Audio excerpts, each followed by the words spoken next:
Get on your knees, Major Ryan Whitmore pressed his hand down hard on Claire Morgan's shoulder in front of 40 soldiers and forced her toward the ground. You want to investigate this unit, then crawl. Show everyone here what you really are.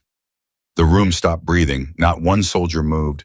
Not one voice spoke. Claire's knees never touched the floor. She straightened, slowly turned her head, and looked at Whitmore with eyes that had seen things that would have broken every man standing in that room.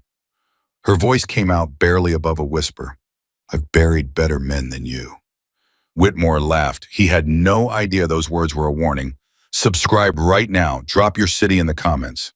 Because the moment this man realized his catastrophic mistake will make your jaw drop. She arrived on a Tuesday morning in October, when the air at Fort Liberty still carried the damp chill of a Carolina autumn that hadn't quite decided whether it wanted to stay or leave. Claire Morgan stepped out of a gray government sedan, carrying one bag, a worn leather briefcase, and the kind of face that told you absolutely nothing about what was happening inside it. She was 38 years old. She stood 5 feet 6 inches tall. She wore dark slacks, a navy blue jacket, and flat shoes that made no sound when she walked. There was no unit insignia on her clothing. No medals, no rank, no identifier of any kind, except for a small laminated badge clipped to her lapel that read, Civilian Logistics Consultant Authorized Access Level 3. The sergeant at the gate, a young man named Corporal Davis who had been stationed at Fort Liberty for 8 months and believed that gave him the authority to read people on sight, looked at her badge, looked at her face, looked at her one bag and said, You sure you're in the right place, ma'am? Claire handed him her paperwork without responding to the question. He scanned it, frowned at something, scanned it again, and then waved her through without another word. She walked across the parking area toward the administrative building alone. Nobody came to meet her. Nobody had been assigned to escort her. She had been told that her contact would be waiting at the security office, but when she arrived, the security office was empty, except for a young private who looked up from his phone with the expression of someone who had not expected to see a visitor and was not entirely sure what to do about it. I'm looking for Colonel Hartley's office, Claire said. Well, Colonel Hartley is in a briefing right now, the private said. You want to wait? How long on? How long? I don't know, maybe an hour. Claire pulled out a notepad. Is there somewhere I can set up in the meantime? The private stared at her for a moment as if this was a trick question. I can find you a conference room. That would be fine, she said. And that was how Claire Morgan's assignment at Fort Liberty began, alone in a conference room with a cold cup of coffee that someone had left behind, reviewing classified documents about security failures that had cost the United States government nearly $40 million in compromised intelligence assets over the previous 16 months. She read for 2 hours without stopping. By the time Colonel Hartley finally appeared at the door, she had already filled 12 pages of her notepad with observations, questions, and a preliminary assessment that would take most analysts a week to compile. Colonel Hartley was a man in his early 50s with the tight, controlled energy of someone who had been managing difficult situations for a long time and had developed a finely calibrated radar for sensing which problems were serious and which ones were noise. He shook Claire's hand, sat down across from her, and said, I apologize for the wait. How was your drive down? Fine, she said. Colonel, before we get into pleasantries, I need to ask you about something I found in the incident reports. He raised an eyebrow. You've already been through the incident reports. I've been here 2 hours, she said simply. He looked at the notepad in front of her. He looked at the stack of documents she had clearly processed. He looked back at her face and something shifted slightly in his expression. Not much, but enough. Ask your question, he said. The third breach, she said. March 14th. The report says the security failure was attributed to a software malfunction in the Eastern Perimeter monitoring system. But the secondary log shows manual override activity 17 minutes before the breach was logged. That means someone inside the base knew what was happening before it happened. She paused. The report doesn't address that. Why? Colonel Hartley was quiet for a moment. That's a sensitive area, he said. I understand that, Claire said, but it's also the central question I'm here to investigate. If there's a reason that detail was excluded from the report, I need to know what that reason is. He studied her for a long moment, then he nodded slowly. There were concerns about the scope of the investigation, he said carefully. Some of the officers involved in reviewing the breach had connections to the personnel who were logged as active during that window. Claire wrote something in her notepad, so the investigation was narrowed to protect someone. I wouldn't characterize it that way. How would you characterize it? He didn't answer immediately. I would say, he said finally, that the investigation reached the conclusions it was able to reach given the constraints it was operating under. Claire looked up from her notes. Colonel Hartley, I've been sent here because those constraints produced 4 more breaches after that report was filed. Whatever was protected in March is still active, and it's still causing damage. She closed her notepad. I'm going to need access to everything. Not the summary reports, everything. There was a silence in the room that lasted long enough to feel deliberate. I'll arrange it, he said. Today, please, she said. He blinked. Something about the directness of it clearly caught him off guard. People didn't usually talk to Colonel Hartley that way, and the look on his face made it clear that he was deciding something in that moment, some internal calculation about who this woman was and how to handle her. Whatever he decided, he nodded. Today, he agreed. She thanked him and he left, and she was alone again with her notepad in the cold conference room and the quiet hum of a bass that had no idea she was already pulling threads on a problem that ran much deeper than anyone had officially admitted. She had been at Fort Liberty for exactly 4 days when she first encountered Major Ryan Whitmore. He walked into the Situation Room where Claire was reviewing surveillance logs with 2 of the base's junior analysts, and his entrance was the kind of entrance that certain men had perfected over decades of operating inside environments where rank meant everything. He was 6 feet 2 inches tall, broad-shouldered, with the kind of physical presence that tended to rearrange the energy in whatever room he entered. His uniform was immaculate. His posture was the posture of a man who had never once in his professional life questioned whether he belonged somewhere. He looked around the room. His gaze landed on Claire for a moment and then slid off her with the kind of indifference that is actually its own form of dismissal. He turned to one of the analysts. Sergeant Reyes, what's the status on the Eastern Corridor assessment? Sergeant Reyes, who had been mid-sentence explaining something to Claire about the log inconsistencies, stopped talking and snapped his attention to Whitmore. We're about halfway through, sir. Ms. Morgan has identified some anomalies we're working through. Whitmore turned back to Claire, slowly, as if he'd only just remembered she existed. Ms. Morgan, he said, not a question, not a greeting, just the name delivered with a particular inflection that managed to convey everything he thought about her in 2 words. Major, she said, you're the consultant. I am. He nodded once. And you're finding anomalies. Several, she said, including one that suggests the March breach wasn't a software issue. There was deliberate human interference with the monitoring system. The logs show a pattern that's consistent with what, he said. His voice was patient in the way that is not actually patient at all. It was the voice of someone waiting for you to finish saying something incorrect so they can explain why you're wrong.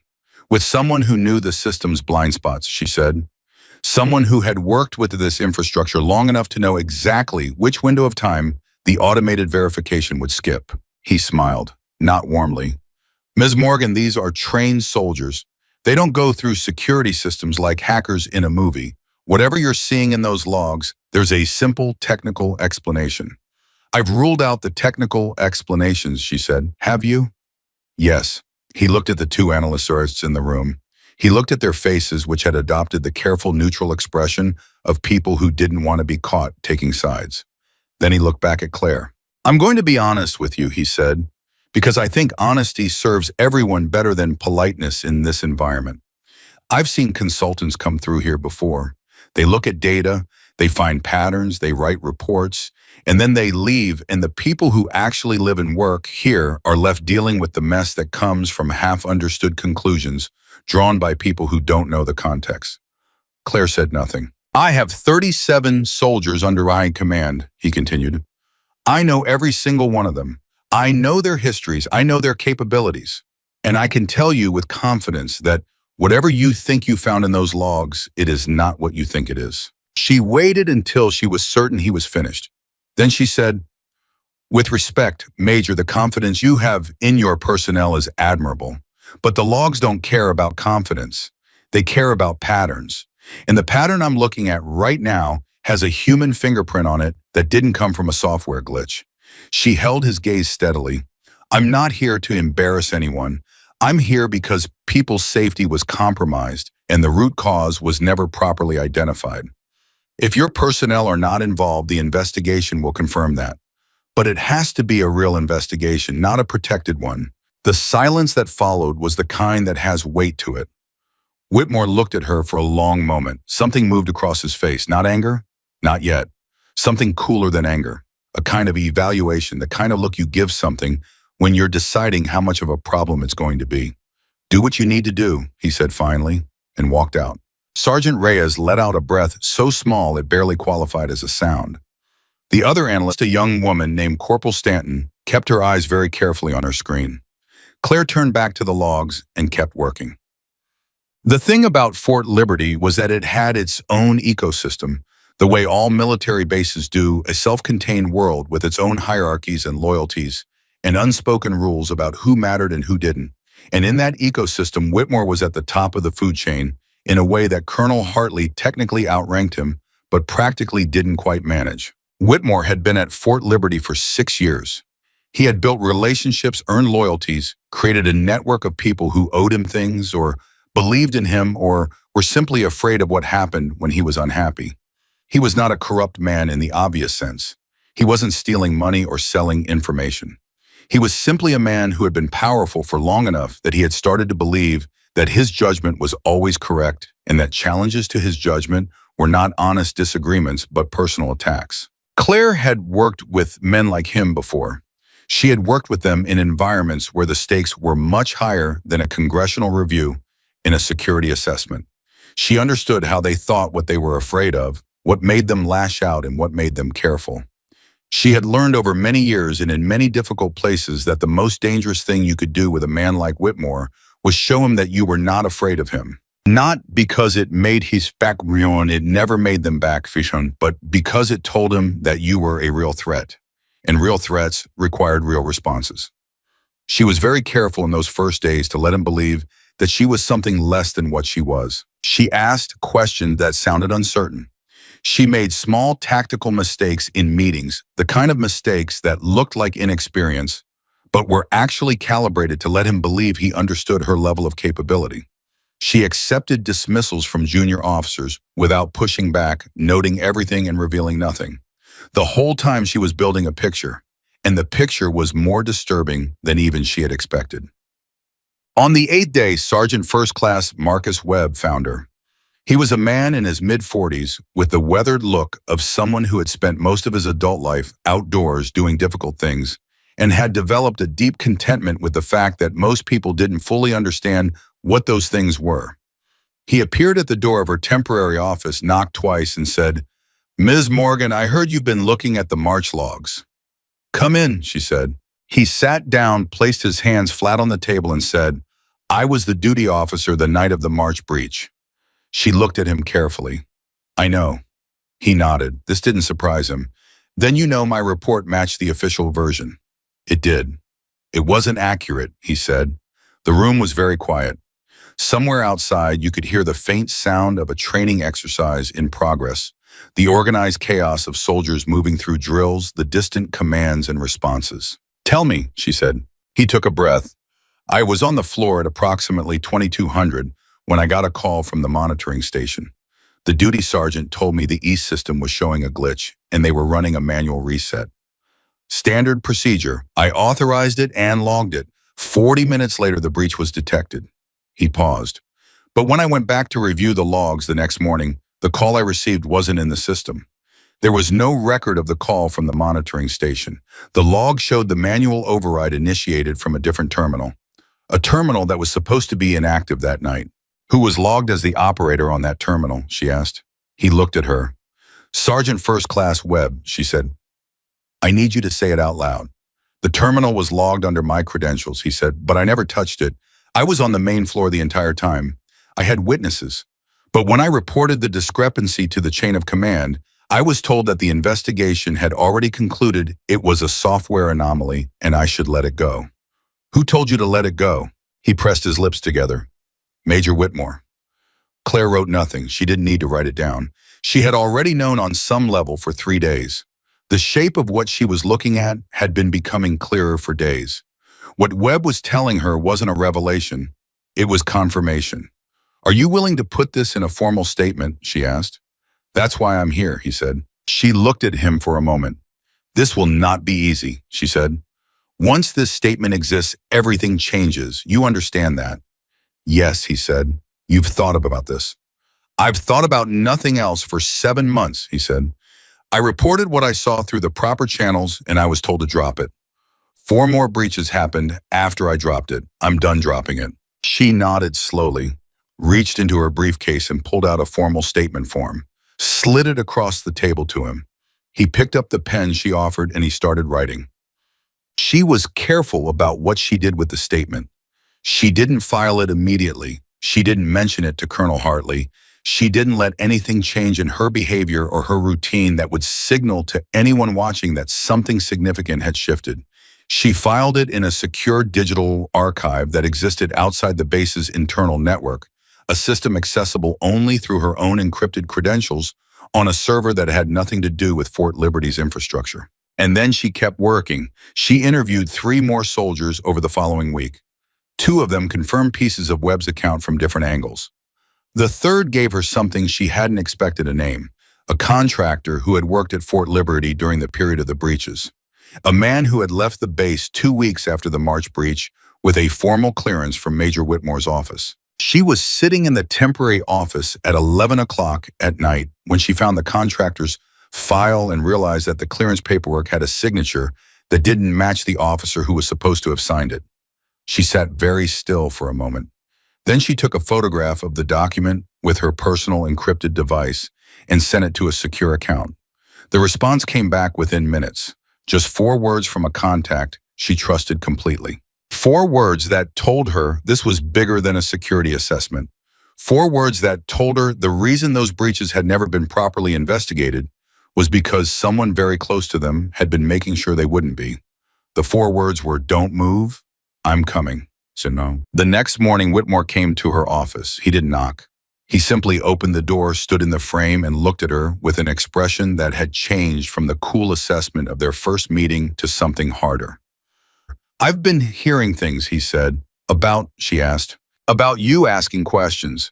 Not the questions you were authorized to ask. Specific questions about personnel decisions and chain of command." He came into the office without being invited and sat down in the chair across from her. "That's outside your scope, Miss Morgan. My scope is whatever is relevant to understanding the security failures I was sent here to investigate," she said. "Your scope," he said carefully and precisely, "is defined by your authorization paperwork. I've read it.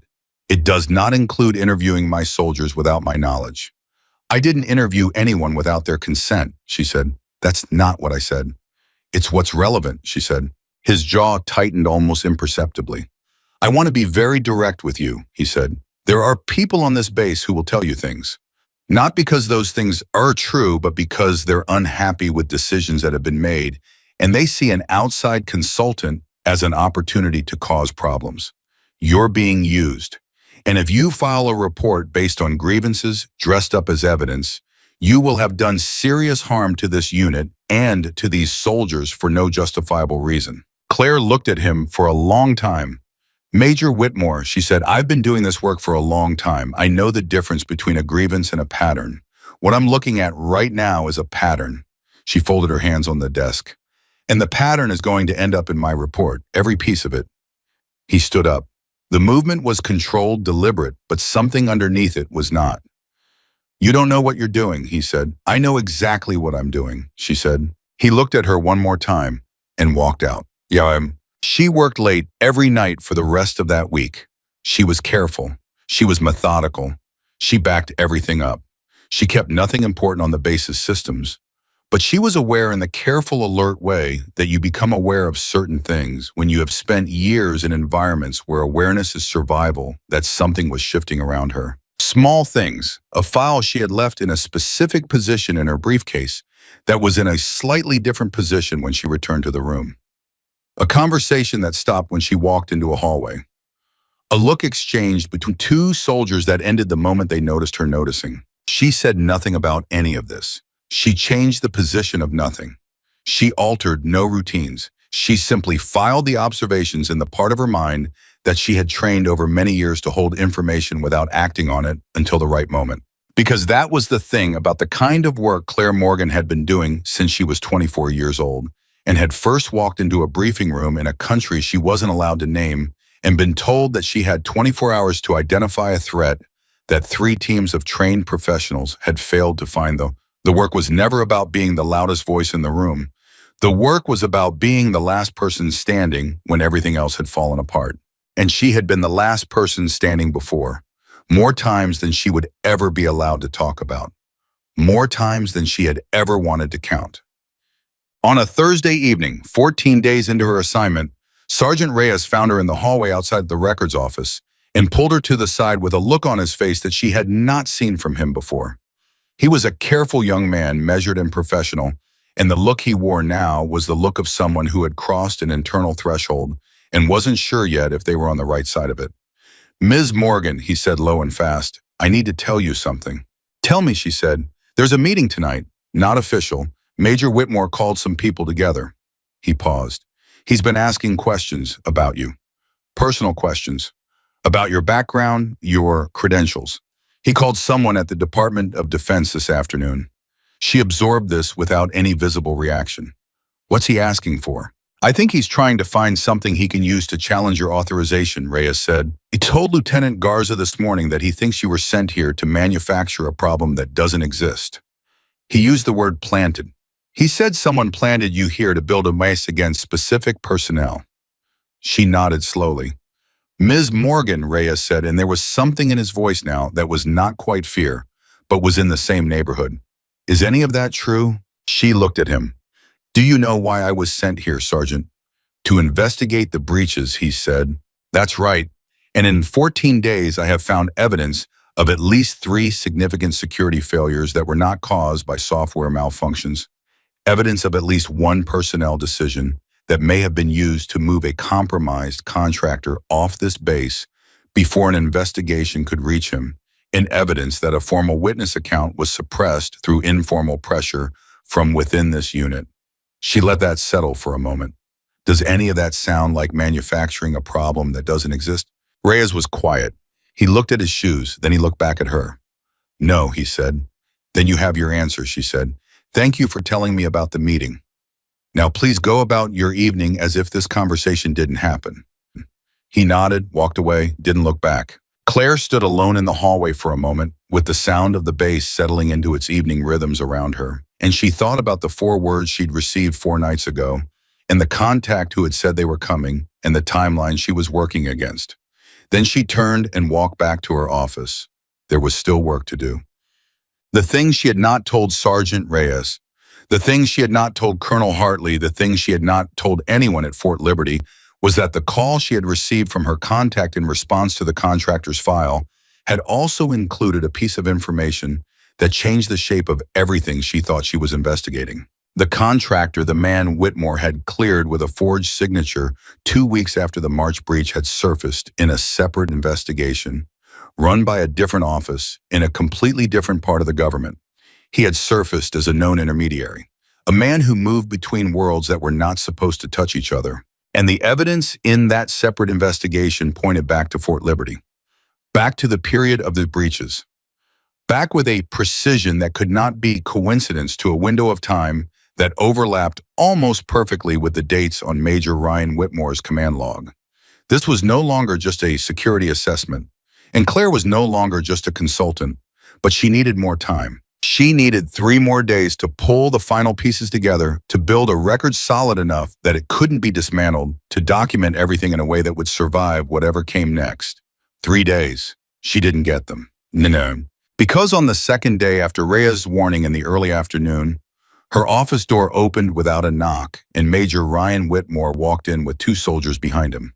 And behind those soldiers was a man she didn't recognize, civilian 50s carrying a briefcase and wearing the specific kind of unremarkable suit that certain government employees wore when they wanted to appear like they weren't from the government. Whitmore looked at her with an expression that was for the first time entirely undisguised.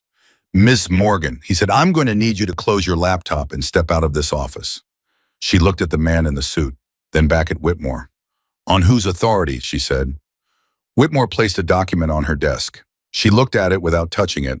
It was a formal suspension notice for her investigation signed by someone 2 levels above Colonel Hartley. She looked at it for a long moment.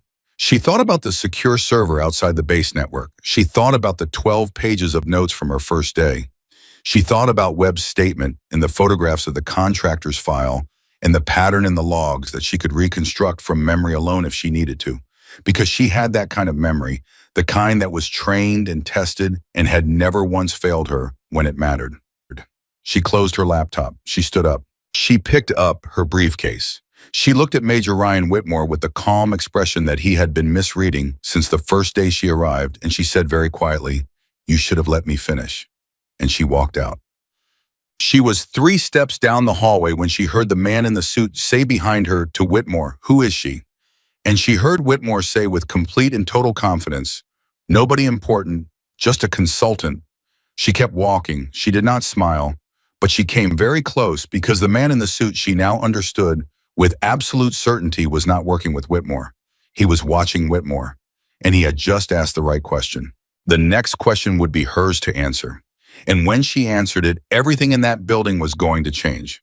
She walked out of that building with her briefcase, her laptop, and absolutely nothing else showing on her face. Not anger, not fear, not the kind of shaken, rattled energy that most people carry when they've just been publicly humiliated by a man twice their size in front of 40 witnesses. She walked the way she always walked, even, measured, like someone who had already calculated every possible outcome of what just happened and was simply moving toward the one she intended. The suspension document was real. The signature on it was real. Someone 2 levels above Colonel Hartley had signed off on pausing her investigation, and that meant someone 2 levels above Colonel Hartley had been contacted, persuaded or pressured by a person who had access to that level of the chain of command and had used that access in the last 48 hours. She knew exactly one person at Fort Liberty with that kind of reach. She reached her temporary housing unit, locked the door, sat down on the edge of the bed, and opened her encrypted personal device. She had 3 messages waiting. The first was from Colonel Hartley. It said, "I'm sorry I wasn't call me." The second was from a number she recognized but hadn't expected to hear from yet. It said only "accelerating timeline. Need you out of there by 1800. The third was from an address she didn't recognize. It contained no text, just a photograph. A photograph of a document she had never seen before but recognized immediately for what it was. She stared at the photograph for a long time. Then she called the number from the second message. It rang once. "Tell me you're already out," said the voice on the other end. It was a woman's voice, clipped and precise, with the particular economy of someone who had spent years saying important things in the fewest possible words. "I'm out of the building," Claire said, "not out of the situation." "Claire, Diana, I need 48 more hours." "You don't have 48 hours. You may not have 8 hours." The suspension order was a warning shot. Whatever you found, they know you found it, and they are moving faster than we anticipated. A pause. "How much do you have secured?" "Secured everything material," Claire said. "But there's a document that just came through on an address I don't recognize. A photograph of what looks like a secondary communication log between Whitmore and the contractor. If that's authentic." "It's authentic," Diana said immediately. Claire stopped. "You sent it?" "It came to us through a separate channel 2 hours ago. Someone on the inside, someone who's been sitting on it and decided the suspension order was the moment to move." Another pause, shorter this time. "Claire, that document connects Whitmore directly to the 3rd and 4th breach. Not circumstantially, directly. Timestamps, message, content, authorization codes. If you can get that into a formal chain of evidence before they shut the channel down. I need to be inside the base to do that." "I know. They just suspended my access." "I know that too." The silence between them was the silence of 2 people who had navigated situations like this before and understood that what came next required a decision that couldn't be made cautiously. "There's someone still inside who can help me," Claire said. "Webb." "No, Webb's already exposed. Someone else." She thought of Reyes, the way he had looked at her in the hallway, the threshold he had already crossed. "Someone who came to me, who made a choice." That's a risk, Diana said. Everything from this point forward is a risk, Claire said. What's the alternative? I walk away, and this stays buried for another 7 months while more breaches happen. Silence. You have until 1800, Diana said. After that, I cannot hold the window open. Whatever you have needs to be transmitted and verified before then, or it doesn't exist in any form that matters. Understood. Claire, the voice shifted slightly, just slightly, towards something that was not entirely professional. Be careful. Whitmore knows something went wrong today. He's not going to just sit and wait. I know, Claire said. He's not a patient man. No, she agreed. He's not. She ended the call, sat still for exactly 10 seconds, and then stood up and started moving. She had 6 hours, and she had a plan that depended entirely on a young sergeant named Reyes making the same choice a second time in a much higher stakes moment with much less time to think about it. She was betting he would. She was betting on the look she had seen on his face in the hallway. The look of someone who had already made up his mind and was just waiting for someone to tell him it was the right decision. She had been reading people in high-pressure situations for 15 years. She was very rarely wrong. She was about to find out if this was one of the rare times. She sent Reyes a single message through a secondary secure channel she had set up on his personal device during their second conversation. Something she had done quietly and without explanation, telling him only that if he ever needed to reach her outside the base system, this was how. The message said, I need the records room, side entrance, 30 minutes, come alone, tell no one. She pressed send, then she put the device in her pocket and went to do the hardest part. The hardest part was not getting back onto the base. She still had a physical access badge that had not yet been flagged in the system. Suspension orders move faster through the chain of command than they move through the administrative processing queue. She had at least a 2-hour window, possibly more, before her badge would stop working. The hardest part was walking back through that gate, knowing that somewhere on that base, Major Ryan Whitmore was in a room with people he trusted, and those people were making decisions about how to handle the problems she represented. She had been a problem before. She knew what it felt like to be the thing that powerful people needed to go away. She also knew that the people who were most aggressive about making problems go away were almost always the people with the most to lose if those problems didn't. That knowledge was not comforting exactly, but it was clarifying. She walked to the gate, swiped her badge. The light turned green. She went in. She moved through the base with the same measured pace she always used. The same route she took every day, making no visible adjustments to her usual pattern. She passed 3 soldiers she recognized. All 3 acknowledged her with the kind of nod that suggested they had heard something but weren't sure what to do about it. She nodded back, kept walking. She was 4 buildings from the records room when she heard her name. Ms. Morgan? She turned. Corporal Stanton was standing 10 feet behind her, the young woman who had kept her eyes carefully on her screen during Claire's first confrontation with Whitmore. She was standing alone, which was either very good or very bad. Corporal, Claire said. Stanton glanced left, then right, then took 2 quick steps forward. She held something out, a folded piece of paper. Someone left this on my desk 20 minutes ago, she said in a low, fast voice. No name on it, but it was addressed to you. Claire took it, opened it, read it. It was a handwritten list of names, 6 names. Beside each name, a date and a 3-digit code she didn't immediately recognize. But she recognized 2 of the names. One of them was the contractor Whitmore had cleared with the forged signature. The other was a name she had not encountered anywhere in the Fort Liberty investigation. A name that belonged, as far as she knew, to an entirely separate case in an entirely separate part of the country. The fact that both names were on the same piece of paper written by the same hand told her something that she needed several seconds to fully process. Where's the person who left this, she asked. I don't know, Stanton said. It was on my desk when I came back from the briefing room. I was only gone 15 minutes. Claire looked at the list again. The 3-digit codes. She understood them now. They were authorization codes, the same format as the codes in the secondary communication log that Diana had sent her an hour ago. Corporal Stanton, Claire said quietly, I need you to go back to your desk. Do not mention this to anyone. If anyone asks about me, you haven't seen me today. Ms. Morgan, what's happening? Stanton asked, and her voice had the specific quality of someone who was starting to understand, that they were standing at the edge of something much larger than they had signed up for. "You're doing the right thing," Claire said. "That's what's happening. Go back to your desk." Stanton looked at her for one more second. Then she turned and walked back the way she had come. She didn't look back, which Claire noted with something close to respect. The young ones who didn't look back were always the ones who had the real stuff underneath the uncertainty. Claire put the list in her briefcase and kept moving.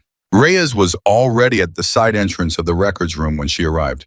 He was standing with the stiff, deliberately casual posture of someone who is trying very hard to look like they are not doing something unusual, which meant he was doing a decent impression of someone who had not done this kind of thing before. "You came," she said. "You said come alone," he said. "I came alone. Did anyone see you?" "I don't think so. I told Sergeant Torres I was going to supply. That bought me maybe 20 minutes before anyone notices." He looked at her. "What do you need?" "The secondary log archive," she said. "Physical archive, not the digital system. The binders in the restricted cabinet in the back room. Specifically the logs from March 7th through March 21st. He stared at her. "Those are restricted access. I'd need an officer." "I know," she said. "Can you get me in soon?" I didn't answer immediately. She watched him process it, the calculation happening visibly on his face, the weighing of risk against something else. The something else that had brought him to this side entrance in the first place. "If someone finds out," he said. "I know," she said again. "This could end my career." "It could," she said honestly. "Or it could be the thing you did that you're most proud of for the rest of it." She held his gaze. "I'm not going to tell you this isn't a risk. I'm going to tell you that the risk of doing nothing's already playing out. 4 more breaches, Reyes. 4. And a witness statement that got buried. And a contractor who walked out of here carrying something he shouldn't have had, cleared by a man who forged the signature that let him go. That's what doing nothing looks like." She paused. "What do you want to do?" He looked at his hands. He looked at the door. He looked back at her. "I have the override code for the restricted cabinet," he said quietly. "Officers leave them with senior NCOs for emergency access. I have Whitmore's." The weight of that particular detail settled over both of them for a moment. "Has he changed it recently?" she asked. "Not in the 6 months I've had it," Reyes said. "Then let's go," she said. I went in first. She followed 20 seconds later. The records room was empty except for the hum of the ventilation system and the particular institutional quiet of a room full of things that weren't supposed to leave. Reyes moved to the restricted cabinet at the back. His hands were steady, she noticed. That was a good sign. The people whose hands shook were the ones who hadn't fully committed. His hands were steady because some part of him had already decided probably days ago.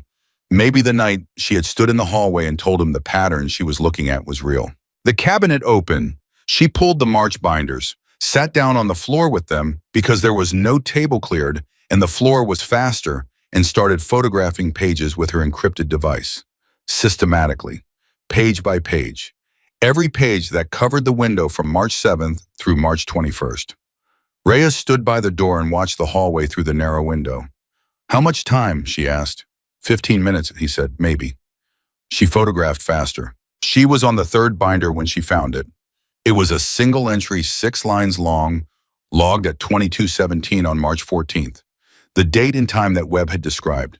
The manual override. The terminal that was supposed to be inactive. And next to the terminal identifier in the authorization column, a 6-character code. She recognized the format of that code. She had seen the same format 4 hours ago in the photograph Diana had sent her. She photographed the page twice.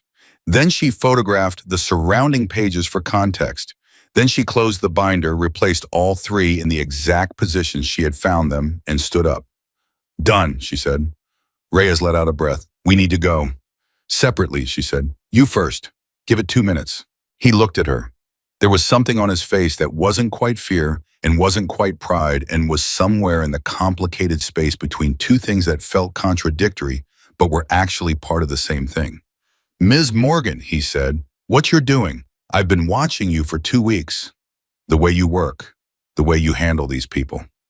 He paused. "You're not just a consultant, are you?" She looked at him for a moment. "Go back to supplies," she said quietly. "You were never here."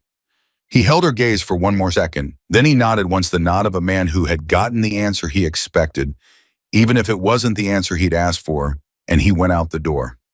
She waited 2 minutes, then she followed. She was 3 minutes from the exit, moving fast when she turned a corner and walked directly into Major Ryan Whitmore. I was not alone. He had two soldiers with him, both of them larger than her, both of them standing in the loose, ready posture of men who had been told to be somewhere specific for a specific purpose. Whitmore looked at her. Something crossed his face. Not surprise. He had expected this. He had known or suspected she would come back onto the base, and he had positioned himself to intercept her. The efficiency of it told her that someone had flagged her badge entry. She had miscalculated the administrative processing time. She had thought she had 2 hours. She had had less than one. "Ms. Morgan," he said with the specific satisfaction of a man who believes he has won. "Your access was suspended this morning." "I'm aware," she said. "Then you understand that you are currently in violation of the suspension order." "I do," she said. "Then you understand that I am authorized to escort you off this base immediately." He nodded to the two soldiers. "Corporal James, Private Herrera, please assist Ms. Morgan to the exit." The two soldiers moved toward her, not aggressively, but definitively. The movement of people executing an order they had been given with confidence by a man they trusted completely. Claire did not move.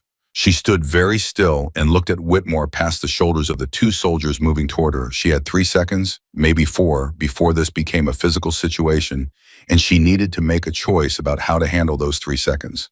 She made it. "Major Whitmore," she said clearly, and at a volume that carried. "Before these men touch me, I want you to know that everything I found in the march logs has been transmitted and verified to an external secure server. The photographs of the secondary communication log, the names, the authorization codes, the physical archive entries from March 14th. She paused. "Everything you tried to bury is already outside this building." The two soldiers stopped, not because she had told them to, because something in Whitmore's face had changed in a way that made people instinctively pause. "You're bluffing," he said. "Call it," she said. Silence. She watched him calculate. She watched the confidence in his expression do something complicated, the micro-collapse of a certainty encountering the first real doubt. She had seen that look before, on men who believed they were in control of a situation and were only now registering that the situation might not share that belief. "Even if that were true," he said, and his voice had changed slightly. The bravado was still there, but it was working harder now. "It wouldn't matter. You collected that evidence in violation of your suspension order. It's inadmissible, it's tainted, it's worthless." "Evidence collected before the suspension order was transmitted before the suspension order," she said, "and the physical archive photograph was taken from a restricted cabinet using a code provided to me by an authorized NCO during a period when my badge access was still valid." She watched his face. "I understand the argument you're trying to make. I want you to understand that I thought about it before I walked back onto this base." The silence this time lasted longer. One of the soldiers, Corporal James, was looking at Whitmore with the expression of someone who is waiting for instructions and is starting to become uncomfortable with the waiting. "Sir," James said quietly. Whitmore didn't respond immediately. He was looking at Claire with an expression that had completed its transformation. The satisfaction was completely gone. What had replaced it was something rawer. Not fear exactly, but the first signal of it. The first acknowledgement somewhere beneath the discipline and the rank and the years of being the most powerful person in every room that he might have made a miscalculation. "Escort her out," he said finally. His voice was controlled, but something underneath it had gone tight. The soldiers moved toward her again. She let them. She walked between them to the exit without resistance, without comment, without looking back at Whitmore. She could feel his gaze on her back the entire length of the hallway. She did not turn around. She walked out through the main gate for the second time that day. Her badge beeped, active. The administrative flag had not yet caught up with the physical system. She kept walking. She was 2 blocks off base, sitting in the same gray government sedan that had brought her here 2 weeks ago, when her encrypted device lit up with a message from Diana. Received and verified. All of it. The archive photographs match the secondary log timestamps. Authorization codes are confirmed. The 3rd and 4th breach connect directly to the same source. "We have enough." A pause represented in the message by 3 dots that came and went before the next line appeared. "There's something else." The list of names, the one delivered through Stanton. We ran the 6 character codes. 4 of them matched communication logs from a separate ongoing investigation. Claire, this is bigger than Fort Liberty. This is so much bigger than Fort Liberty. She read the message twice. She thought about the man in the suit who had come with Whitmore that morning, the man who had asked who she was. She thought about his face when Whitmore had said, "Nobody important." She thought about the specific expression that had crossed the man's features in response to that answer. Not agreement, not dismissal, something else entirely, something that, now reading Diana's message, she understood she had been correct to notice and file away. She typed back, "The man who came with Whitmore this morning. Civilian, 50s, unremarkable suit. Who is he?" The response came back in under a minute, faster than it should have, which told her Diana had already looked. "His name is Gerald Foss. He's a contractor liaison for a government office that officially does not conduct domestic investigations." A pause, another set of 3 dots. "He's been watching Whitmore for 4 months. Claire, Whitmore isn't the top of this. He's a link. And Foss came to Fort Liberty today because someone told him the investigation was about to reach the link." Claire sat with that for a moment. "Someone told him," she typed back. "Not Whitmore." "No, Whitmore doesn't know Foss is watching him. As far as Whitmore is concerned, Foss is a friendly who helped him get the suspension order signed." "But Foss isn't friendly." "Foss is the reason the suspension order exists," Diana wrote. "He needed you out of the building so Whitmore would feel safe enough to make his next move. Whatever that move is, Foss intends to document it." She understood it then, all of it, the complete architecture of it. The suspension order wasn't meant to protect Whitmore. It was meant to provoke him, to give him enough confidence that the threat had been neutralized, that he would do something that could be observed. Which meant that every move she had made today, going back onto the base, the confrontation in the hallway, the 2 soldiers in Whitmore's face in the moment of doubt, everything had happened inside a surveillance window that Gerald Foss had deliberately opened. She had walked back onto that base believing she was the one executing a plan. And she had been. Her plan had been real, and the evidence she had transmitted was real, and the documents were verified and secure.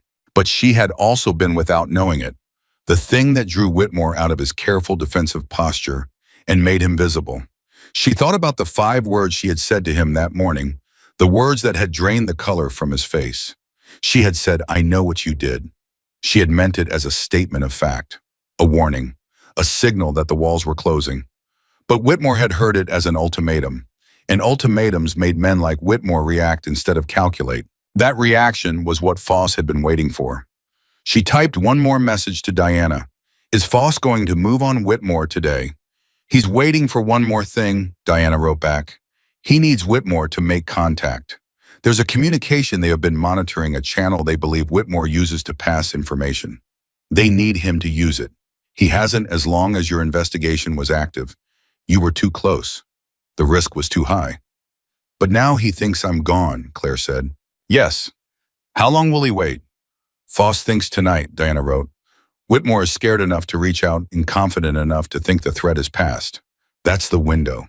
Claire looked out the window of the sedan, at the base entrance she had walked through twice today, at the gate, in the guard, in the ordinary institutional architecture of a place that from the outside looked exactly like what it was supposed to be.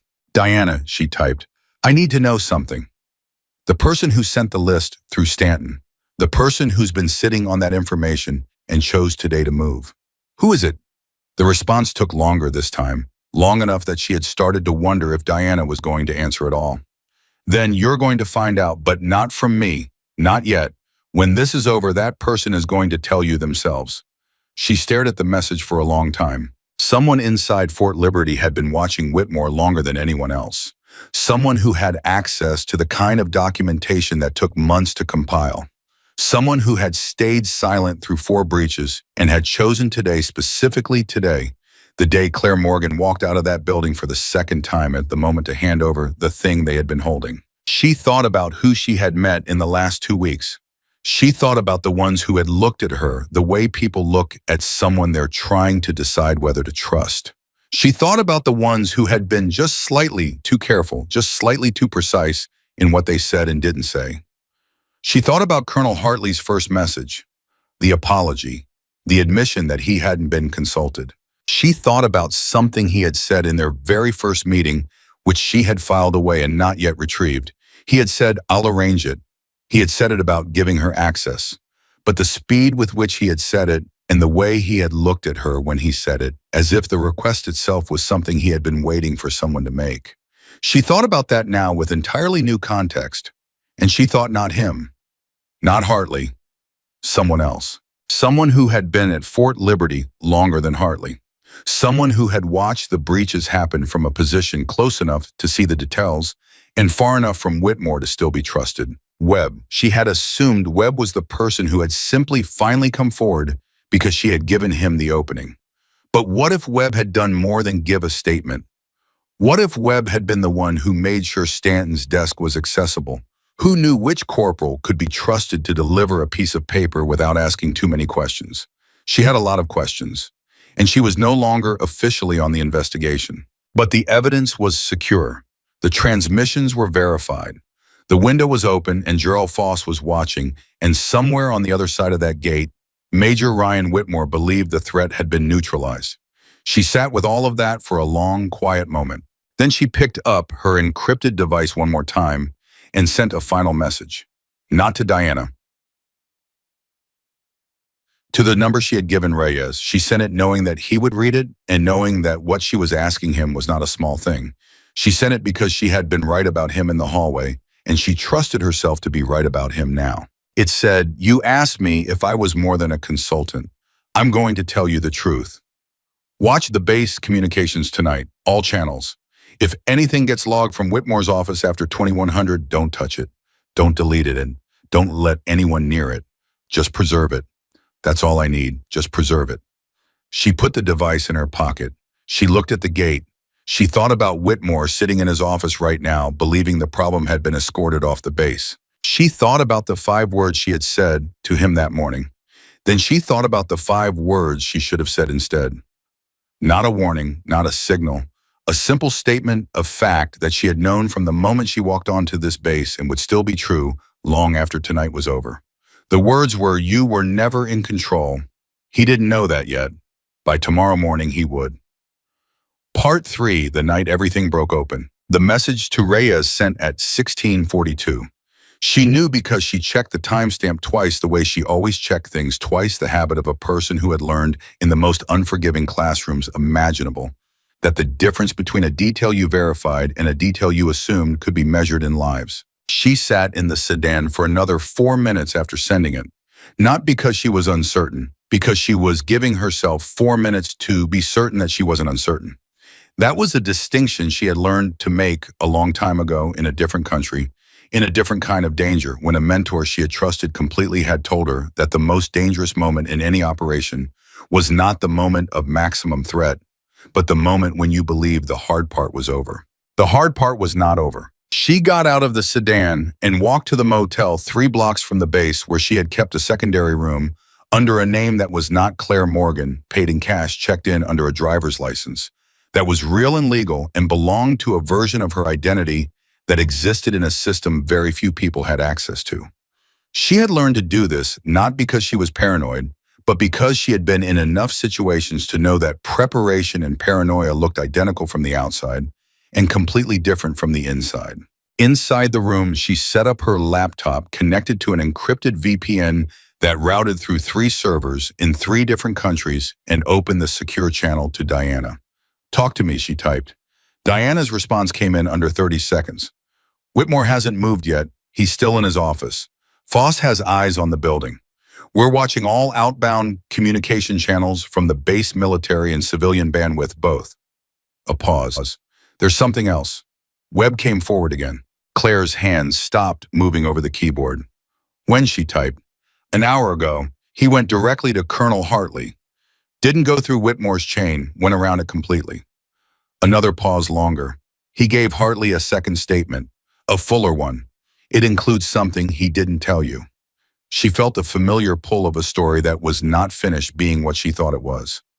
What didn't he tell me? In March, the night of the breach, Webb received the call from the monitoring station. He told you that. What he didn't tell you was that before he authorized the manual override, he asked for a confirmation code. Standard protocol. The person on the other end gave him a code. Diana's messages were coming faster now. That code was not the duty officer's code. It was a command-level override code. The kind of code that only 4 people on this base have access to. Claire already knew where this was going. She typed it anyway. Which 4 people? Colonel Hartley, the base executive officer, the operations director. Diana stopped. The 3 dots appeared and disappeared twice before the final line came through. And Major Ryan Whitmore. The room was very quiet. Outside, she could hear the faint sound of evening traffic, the ordinary sounds of a world that didn't know what was happening 3 blocks away inside a secure military facility. Webb gave the person the benefit of the doubt, Claire typed. He assumed it was a legitimate command-level action. Yes, he authorized the override. He logged it as a software maintenance procedure because that's what the person on the phone told him it was. And then 6 hours later, the breach happened. And when the investigation started, someone had already altered the logs to remove the call and replace it with a false entry under Webb's credentials. Another pause. Webb knew from the morning after the breach, he knew that whatever happened that night had used his authorization and his name to cover it. And he also knew that the only person who would have had a reason to use a command-level override code and then bury the evidence was someone who understood exactly how the investigation would proceed. Someone who had been through enough internal investigations to know which threads would be pulled and which ones would be left alone. Claire said, yes. She sat back. The picture was complete now in a way it hadn't been even an hour ago. Whitmore hadn't just exploited the system. He had engineered a situation in which the system would investigate itself and find nothing, because he had built the nothing deliberately with the precision of someone who understood every procedural step of the review process and had positioned evidence to stop the review at exactly the right point. That wasn't the work of a reckless man. That wasn't arrogance without intelligence behind it. That was the work of someone who had been planning this for a long time. Diana, she typed slowly. How long has Foss been watching him? Officially 4 months. Unofficially. The dots appeared and stayed for longer this time. The office Foss works for opened a preliminary file on Whitmore 14 months ago, before the first breach. She read that twice. Then she closed her eyes for exactly 3 seconds, the way she did when she needed to restructure a picture that had just shown her it was much larger than its frame. They knew something was coming, she said, before it started. They had a thread, not enough to move on, but enough to watch. And they watched 4 breaches happen. They were building a case, Diana said. Claire, I know how that sounds. It sounds like $40 million in compromised intelligence and whatever those breaches exposed in terms of human assets. And I need to know if people got hurt because an office decided to build a case instead of act. The response took a full minute, long enough that she considered whether Diana was going to answer at all. Then, that question is above my clearance level. I'm sorry. She pressed her palms flat against the table and looked at them for a moment. The question would not be answered tonight. Maybe not for a long time.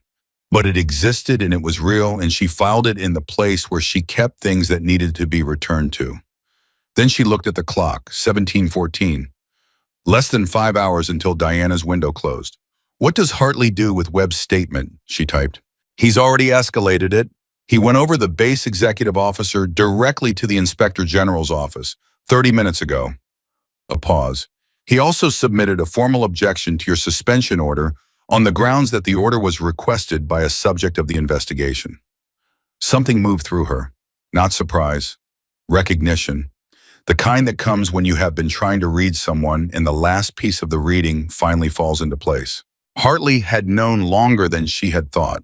Maybe not everything, but enough. Enough to recognize why she was really there. Enough to leave the door open. Enough to say, I'll arrange it in that particular way on the first day and mean something more by it than the words on their surface. He had been waiting for someone to build the record. He couldn't build himself without exposing everything he already knew. She had been that person. And now he was using what she had built to go around the people who had tried to shut her down. Hartley is the inside witness, she said, not a question. He's been documenting Whitmore's decisions for 8 months, Diana confirmed. He couldn't come forward directly. Whitmore had built enough of a case against Hartley's own administrative record to make any complaint from Hartley look retaliatory. He needed an external investigation to reach the same conclusions independently. She thought about the first day, the empty security office, the private who didn't know what to do with her, the hours she had waited alone in the conference room with cold coffee and classified documents. She had assumed the disorganized welcome was bureaucratic indifference. She understood now that it had been deliberate. Hartley had given her space to start reading before anyone could manage what she was allowed to see. He gave me the files unfiltered, she said. Yes. He knew I would find the March discrepancy. He was counting on it. She sat with that for a moment. The feeling it produced was complicated, not betrayal exactly. She had been used as a tool, but she had also been trusted as one trusted to do precisely what she was trained to do. And the result was real, regardless of the architecture around it. She thought about something her mentor had told her once years ago, in a different city, in a different situation, where she had discovered that the operation she believed she was running was nested inside a larger operation she hadn't been told about. She had been angry. Her mentor had been patient. Ian had said, the work is real, even when the context is not what you were told. What you found is still what you found. What you built still holds. Don't let the architecture make you doubt the foundation. She had not thought about that in years. She thought about it now. At 17:31, her encrypted device lit up with a message from Reyes. It said, something is wrong. Can you talk? She called him immediately. He picked up on the first ring, which meant he had been holding the phone. Talk, she said. I'm in the communications monitoring station, he said low and fast. I've been here since your message. I told Sergeant Torres I was running a routine diagnostic on the overnight logging system. His voice was tight, not panicked. Tight. The way a person's voice gets when they are holding something difficult with both hands and trying not to drop it. 20 minutes ago, I picked up an anomaly on one of the restricted channels. An outbound ping on a frequency that's supposed to be inactive. What time? She asked. 17:22. She checked the clock. 9 minutes ago. She kept her voice even. What kind of ping? It's not a standard military communication format, Reyes said. It's a compressed data packet, small, very small. The kind of thing that looks like a calibration signal if you're not looking for it. But I've been looking for it. Can you identify the source terminal? A pause. She could hear him working the faint sound of keyboard clicks. It's coming from a terminal in the operations wing, he said. Building 7, second floor. Another pause. Mr. Morgan, that's Whitmore's building. She was already on her feet. Don't touch it, she said. Don't intercept it. Don't flag it in the system. Let it complete and preserve the full transmission log, including the source terminal identifier and the timestamp. I know, you said that in your message. Another pause, and this one had a different quality, not the pause of someone working, but the pause of someone who had just noticed something. There's a second ping, he said. Same channel, 30 seconds after the first. That's not calibration. Calibration doesn't repeat. This is a two-part handshake. He's making contact, she said. He's reaching out to whoever is on the other end of this. Should I preserve everything, she said. All of it, every timestamp, every packet identifier. Can you pull the geographic data from the receiving end? Not from here, he said. The encryption on the outbound would need a decryption key I don't have access to. That's fine, she said. The transmission log is enough. The fact of the communication is enough. Can you save it to an external record that exists outside the base's internal archive? A pause. I can print it, he said. Physical record. The printer in here is standalone, not networked. Print it, she said. 2 copies. Put one in your personal storage. Keep the other on you. She heard the printer engage in the background, the familiar mechanical sound of a page being produced in a room that was otherwise very quiet. Ms. Morgan, Reyes said while the printer ran, there's something else. Tell me. Someone else is in the communications monitoring system right now. Not physically, remotely. I can see the access log, a remote login from an external address initiated 4 minutes ago. It's a read-only access, not interfering with anything, just observing. But whoever it is, they're watching the same channel I am. She understood immediately. That's Foss, she said. He's watching in real time. Who? It doesn't matter right now. He's not a threat to you. He's watching Whitmore, not you. She thought for a second. Reyes, after you print those logs, I need you to do one more thing. What? I need you to walk those printed copies to Colonel Hartley's office. Personally. Hand them to him directly. Not to his assistant, not to a duty officer. To him. She paused. Can you do that? A silence that lasted long enough to contain a decision. Then yes. Go now, before anyone in Whitmore's chain notices the transmission log is being accessed. Going, he said, and the line went quiet. She stood in the middle of the motel room for a moment, with the phone in her hand and the knowledge that the next hour was going to determine everything. The evidence was moving toward the right people through three simultaneous channels. The transmission log through Reyes to Hartley, the digital archive through Diana to the external server, and the physical documentation she had photographed in the records room already verified and timestamped. Three channels. Any one of them was enough. All three together was something Whitmore could not argue his way out of, regardless of who he called or what suspension orders he manufactured. She thought about what Diana had said, about the question above her clearance level, about the 14 months before the first breach when someone had already been watching, about the $40 million in the human assets whose exposure she was not allowed to ask about directly. She thought about what it meant to be the kind of person who did this work, who walked into places where powerful people had built careful architectures of deception and started pulling threads, who understood that the thread you could see was almost never the only thread, and that the picture you were building was almost never the complete picture until you were standing on the other side of it, looking back. She had been doing this work for 15 years. She had started because she believed in it completely, with the uncomplicated conviction of someone who has not yet seen the underside of the things she's trying to protect. She had continued because, even after she had seen the underside and had lost things she couldn't recover, she still believed that the alternative was worse, that the thing you were protecting, imperfect and complicated, and sometimes deliberately blind to its own failures, was still worth the protection. That was not a comfortable belief. It never had been. But it was the one she had, and it had brought her here to a motel room 3 blocks from a base where a man who had spent 6 years building a network of deception was about to discover that the woman he had called a nobody had already taken everything he had built apart. At 1809, Diana sent her a message that contained 2 sentences. Foss is moving. They have the transmission. She read it twice. Then she sat down on the edge of the bed, which was the first time she had sat down since leaving the sedan, and let herself breathe for a moment that was not controlled or measured or calculated. Just breathe. At 1823, her phone rang, not the encrypted device, her regular phone. The number on the screen was Colonel Hartley's direct line. She answered it. "Ms. Morgan," he said. His voice was different from any version of it she had heard over the past 2 weeks. Not the careful, measured tone of their first meeting. Not the apologetic register of his morning text. Something older and more tired and more honest than either of those. "Sergeant Reyes just left my office." "I know," she said. "The transmission log," he said. "You knew he was going to do it tonight." "I thought he might," she said. "He's scared enough and confident enough at the same time.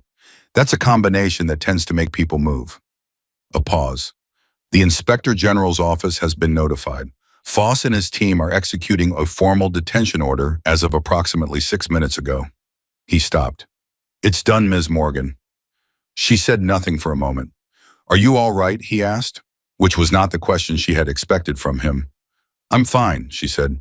"You should know," he said, "that when Foss brings Whitmore in tonight, Whitmore's first statement will almost certainly be that this entire investigation was fabricated, that you manufactured evidence, that the breach record was planted."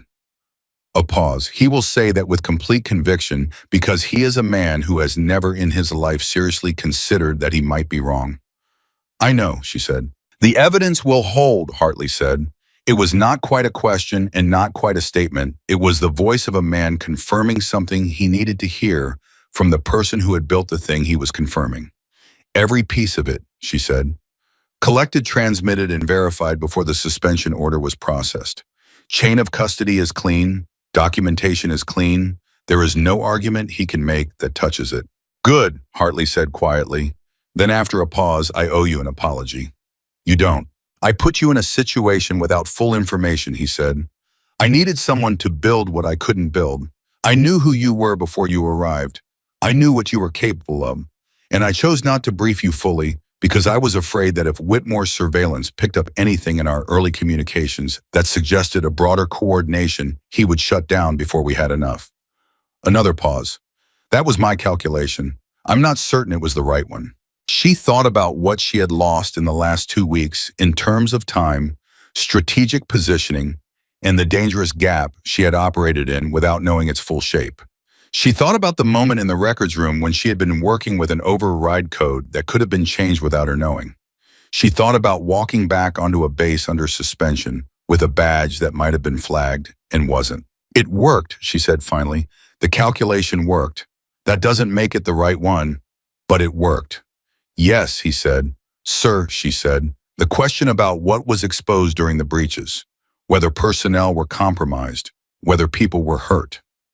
A very long silence. That question, he said carefully, is going to be part of the larger investigation that follows from tonight. It is not a question I am in a position to answer right now, but I want you to know that it is a question I have been asking myself for 8 months. His voice was quieter now, and I intend to make sure it gets answered, whatever that answer looks like. It was not the answer she wanted. It was the answer she believed, which was a different thing, but not an entirely unsatisfying one. One more thing, she said. The list of names delivered through Stanton, the person who compiled it. Silence. Was it you, she asked. The silence continued for 3 more seconds. Then no, he said. It wasn't me. Another pause. But I know who it was, and you'll meet them. When this is done and the formal process allows it, you'll meet them. They asked to meet you specifically. She sat with that. They've been inside this for longer than I have, she said, not a question. Much longer, Hartley said. They're the reason there's anything left to build a case on. Without what they preserved, none of this was possible. She thought about that for a long moment. About the unnamed person who had sat inside whatever position they occupied at Fort Liberty and had watched and preserved and waited for an unspecified length of time that was apparently much longer than 8 months for the moment when the thing they were holding could be handed to someone who would know what to do with it. She thought about what that kind of patience cost a person. The weight of carrying something that could change everything while living inside the thing that needed to be changed. She had done it before. Briefly, in a different context, she knew something about that weight. Tell them thank you, she said, from me, before I get to say it myself. I will, Hartley said. They ended the call. At 1847, Diana sent her a photograph. It was a still image captured from a security feed, grainy and slightly overexposed the way security feeds always were, and it showed Major Ryan Whitmore standing in the corridor outside his office on the 2nd floor of Building 7 with Gerald Foss on one side of him and 2 federal agents on the other, and his hands visible and empty and held slightly away from his body in the specific posture of a man who has been instructed not to make any sudden movements. His face in the photograph was turned slightly toward the camera, which meant he was looking down the corridor, which meant he was looking in the direction of the base entrance, which meant he was looking toward the direction of the outside world. The expression on his face was not what she might have expected. Not rage, not the controlled belligerence she had seen in his office, not the cold calculation of their hallway confrontation. It was something simpler than all of those, something younger and rawer, something that looked at this particular moment captured in this particular grainy security still remarkably like a man seeing clearly for the first time the distance between what he had believed about himself and what he actually was. She looked at the photograph for a long time. Then she set down her phone and opened her notepad, the same one she had carried since the first day, now dense with 2 weeks of observations and questions and the careful notations of someone who had been building something in the dark and was only now allowed to see what it looked like in the light. She turned to a fresh page. At the top of it, she wrote a single question, not because she needed to write it down to remember it, but because writing things down had always been how she marked the moments that mattered. The question was, who carried this before I arrived? And underneath it, smaller, and for how long? She did not yet have the answer, but she was going to get it. And when she did, she already knew it was going to change the story she thought she was in the middle of into a story that began much earlier and ran much deeper than anything she had yet understood. At 19:03, Raya sent her a text from his personal phone. No encryption, just a regular message from a sergeant who had spent the last 3 hours doing things that could end his career, and had apparently decided on the other side of it that he felt more like himself than he had in months. The message said, "I printed the logs. Hartley has them. I'm going to dinner. Chicken strips tonight, I think." She read it twice, and then she did something she had not done in a very long time. She laughed, not loudly, not dramatically, just a small, real, unself-conscious laugh in a quiet motel room, 3 blocks from a base that was at this moment in the middle of the most significant internal reckoning it had experienced in a decade. She typed back, "Good work, Sergeant." She meant it about all of it. The logs, the decision in the hallway, the decision in the records room, the decision to go to the communications station and watch the channels he had told him to watch, and then pick up the phone and call her instead of waiting. All of it. Ceiling for a moment. She thought about the question on her notepad. Who carried this before I arrived? She thought about the fact that somewhere on that base, probably right now in the aftermath of the detention and the formal notifications moving through the chain of command, a person who had been holding a very heavy thing for a very long time was finally putting it down. She thought about what that felt like. The specific feeling of releasing something you have carried through every room and every conversation and every ordinary moment of your life for months or years. The way it didn't feel like relief immediately. The way it felt first like the absence of a weight you had gotten so used to that you had stopped consciously feeling it and had to rediscover what it was like to move without it. She thought about the moment she was going to meet that person, about what they were going to say to each other, and she thought about the fact that this story, the one she had arrived at Fort Liberty 14 days ago, believing she understood, was not the story she had been in at all. It was bigger. It was older. It had more people in it. It ran through channels she had not yet mapped and connected to investigation she had not yet been briefed on, and had a history that predated her involvement by an amount of time she had not yet been told. And somewhere in that larger story, the one she was only beginning to see the edges of was the answer to the question that Diana had told her was above her clearance level. Whether people had been hurt, whether the $40 million in the compromised assets, in the 4 breaches, in the 14 months of watching had cost something beyond money and information. Whether the careful architecture of case building and strategic patience had been worth what it cost on the human level, the level that existed beneath clearances and investigations and formal processes, and the things that got written into official reports. She did not have that answer yet, but she was going to find it. That was not a decision she made in the motel room. It was a recognition of something that had already been decided in her.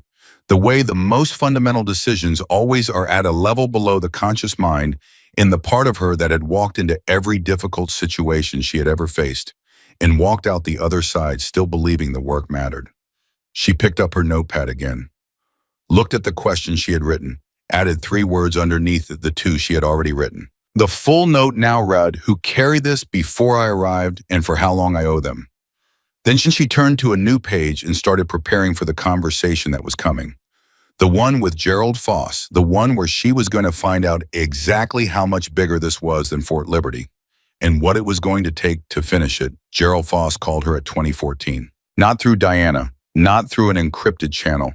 He called her regular phone, the same number that was listed on her civilian consultant paperwork, which meant he had pulled her file, which meant he had known exactly who she was before he walked into that building with Whitmore that morning, which meant the question he had asked the quiet, "Who is she?" directed at Whitmore's back as she walked away, had not been a question at all. It had been a test. He had been checking whether Whitmore knew what he was dealing with. Whitmore had failed the test completely. She answered on the second ring. "Mr. Foss," a pause on his end, not long, just long enough to register that she had known it was him before he identified himself. "Ms. Morgan," he said. His voice was measured and dry with the particular economy of someone who had spent decades in rooms where every word was being evaluated for what it revealed. "I'd like to meet with you tonight if you're available." "I'm available," she said. "There's a diner on Highway 87 about 4 miles east of the base. Millie's, do you know it?" "I'll find it in 45 minutes, he said and hung up. She was there in 30. She arrived early because she always arrived early, and because arriving early to a meeting with someone she didn't fully understand yet was a basic professional courtesy she extended to herself. She ordered coffee she didn't intend to drink and sat with her back to the wall facing the door and looked at her notepad. The question was still there. Who carried this before I arrived and for how long I owe them? She had added a fourth line in the sedan on the way over. It said, ask Foss about the human cost. Foss walked in at exactly 20:59, 1 minute early, which told her something. He was a man who understood the power of punctuality and used it deliberately. He spotted her immediately, which told her something else. He had either been given a photograph or he had been watching longer than 4 months. He sat down across from her without ordering anything. He folded his hands on the table and looked at her with the specific expression of someone who has been doing a job for a very long time and has reached the stage of it where they no longer need to perform confidence because the real thing has long since replaced the performance. You walked back onto that base this afternoon, he said. Not accusatory, observational. I had unfinished work, she said. Your suspension order was legitimate. My suspension order was obtained by a subject of my investigation using a contact 2 levels above the base commander, she said. It was procedurally valid and substantively corrupt. I made a judgment call. You made several judgment calls today, he said. All of them were correct. That's not a common occurrence. Is that a compliment? It's an observation, he said. Then after a pause, the transmission log your sergeant preserved tonight combined with the external archive you transmitted through your contact, combined with the physical documentation from the restricted records room, constitutes one of the cleanest evidence packages I have seen come out of an internal corruption case in 22 years of doing this work. She looked at him steadily. You've been doing this for 22 years. In various forms, he said, and Whitmore specifically for how long? He picked up the coffee menu, looked at it without reading it, put it back down. 14 months, he said formally.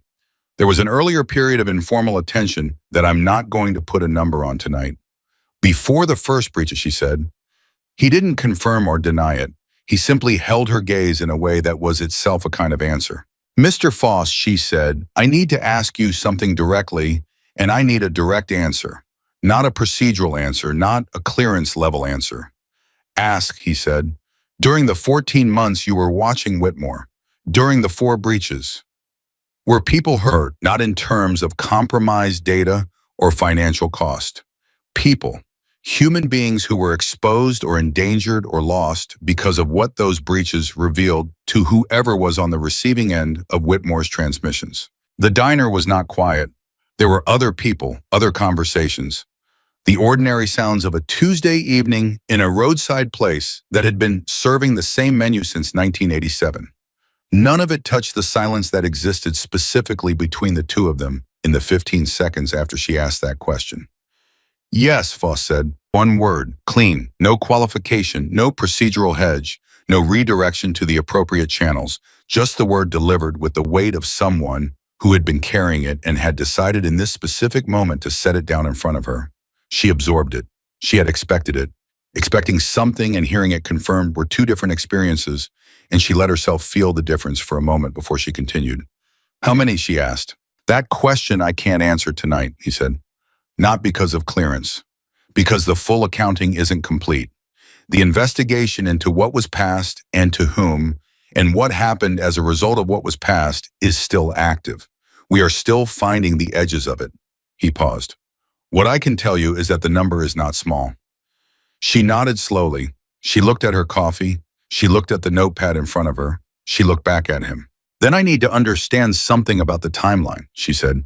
Because if people were being hurt during the 14 months you were building your case, and the case could have been made earlier with a more aggressive approach, that is a cost that needs to be accounted for. Not procedurally, morally. Foss looked at her for a long moment. Something in his expression shifted not much, but in the way that things shift in people who have been sitting with a weight for a long time and suddenly find themselves in a conversation that is willing to name the weight accurately. I agree with you, he said quietly. She had not expected that. She had expected defense justification, the language of strategic necessity and greater good and long-term outcomes. She had not expected 2 words delivered in the voice of a man who was genuinely tired. Then why 14 months, she asked. He looked at his hands. Because the first 8 months we didn't have enough to move on. We had behavioral indicators. We had the early stages of a pattern, that looked like something but didn't yet constitute something. Moving too early with insufficient evidence against a decorated officer with Whitmore's record and connections would have ended the investigation, destroyed the case, and left him in place to continue. He paused. That is the strategic reality. I stand behind the strategic reality. But strategic reality and moral reality are not the same thing, and I have not confused them, and I do not intend to. She held his gaze. In the last 6 months after you had enough, a pause that was longer than the others. The last 6 months is a more complicated answer, he said. The last 6 months involves parties and considerations above my operational level. I was not the only decision maker in the room. Who else was in the room? People who will answer for their decisions in a formal review that is going to be very unpleasant for several of them, he said. I will tell you that I advocated for moving faster. I will tell you that my advocacy was not successful until the scope of what Whitmore was connected to became clear enough that the people above me understood we were not dealing with a corrupt officer. We were dealing with a node in a network. She felt the familiar pull of the picture becoming larger than its frame again. A node, she said. Whitmore was passing information, Foss said carefully. He was also facilitating access. The contractor he cleared with the forged signature was not simply a man who walked out of Fort Liberty with sensitive data. He was a courier, a physical carrier of materials that could not be transmitted electronically without triggering automated monitoring systems. He paused. Whitmore knew the monitoring systems well enough to use electronic channels for some communications and physical couriers for others, specifically to avoid the electronic signature that would have been caught earlier. She thought about the contractor, the forged clearance, the 2 weeks between the March breach and the contractor's departure. He gave the contractor time to copy physical materials, she said. Copies of materials that existed only in print, as Foss said. Architectural diagrams, personnel rotation schedules, physical security maps, things that don't live in digital systems precisely because they're too sensitive to store digitally. And those materials went somewhere. They did, Foss said, where he looked at her. That is the active investigation, he said, and it is the reason tonight's detention is not the end of this. It is the reason I'm sitting across from you at 9 o'clock on a Tuesday evening instead of writing my summary report and going home. She understood. You need Whitmore to give you the network, she said. Whitmore giving us the network voluntarily would be ideal, Foss said. His attorney will advise him against it. He will spend the next several weeks believing that the evidence we have, substantial as it is, might not be sufficient for a conviction on the highest charges. He will hold information as a bargaining chip.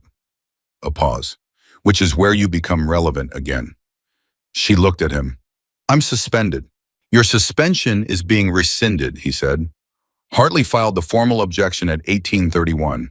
The Inspector General's office agreed with the objection at 1947. You received formal notification to your government email at 2402. He looked at her steadily.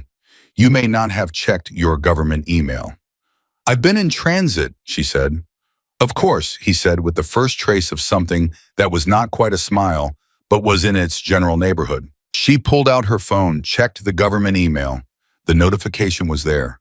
Reinstatement of access, effective immediately, signed by someone at the Inspector General's office, whose name she recognized, and whose signature on that particular document carried a weight that Whitmore's suspension order had never had. She put the phone down. What do you need from me? There is a person, Foss said, who has been inside this investigation longer than anyone. Longer than me. Longer than Hartley. Longer than the 4 months or the 14 months or any official timeline that currently exists in any formal record.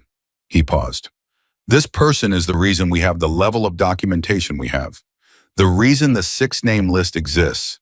The reason the authorization codes were preserved in a form that could be used as evidence rather than simply as internal knowledge that could be denied.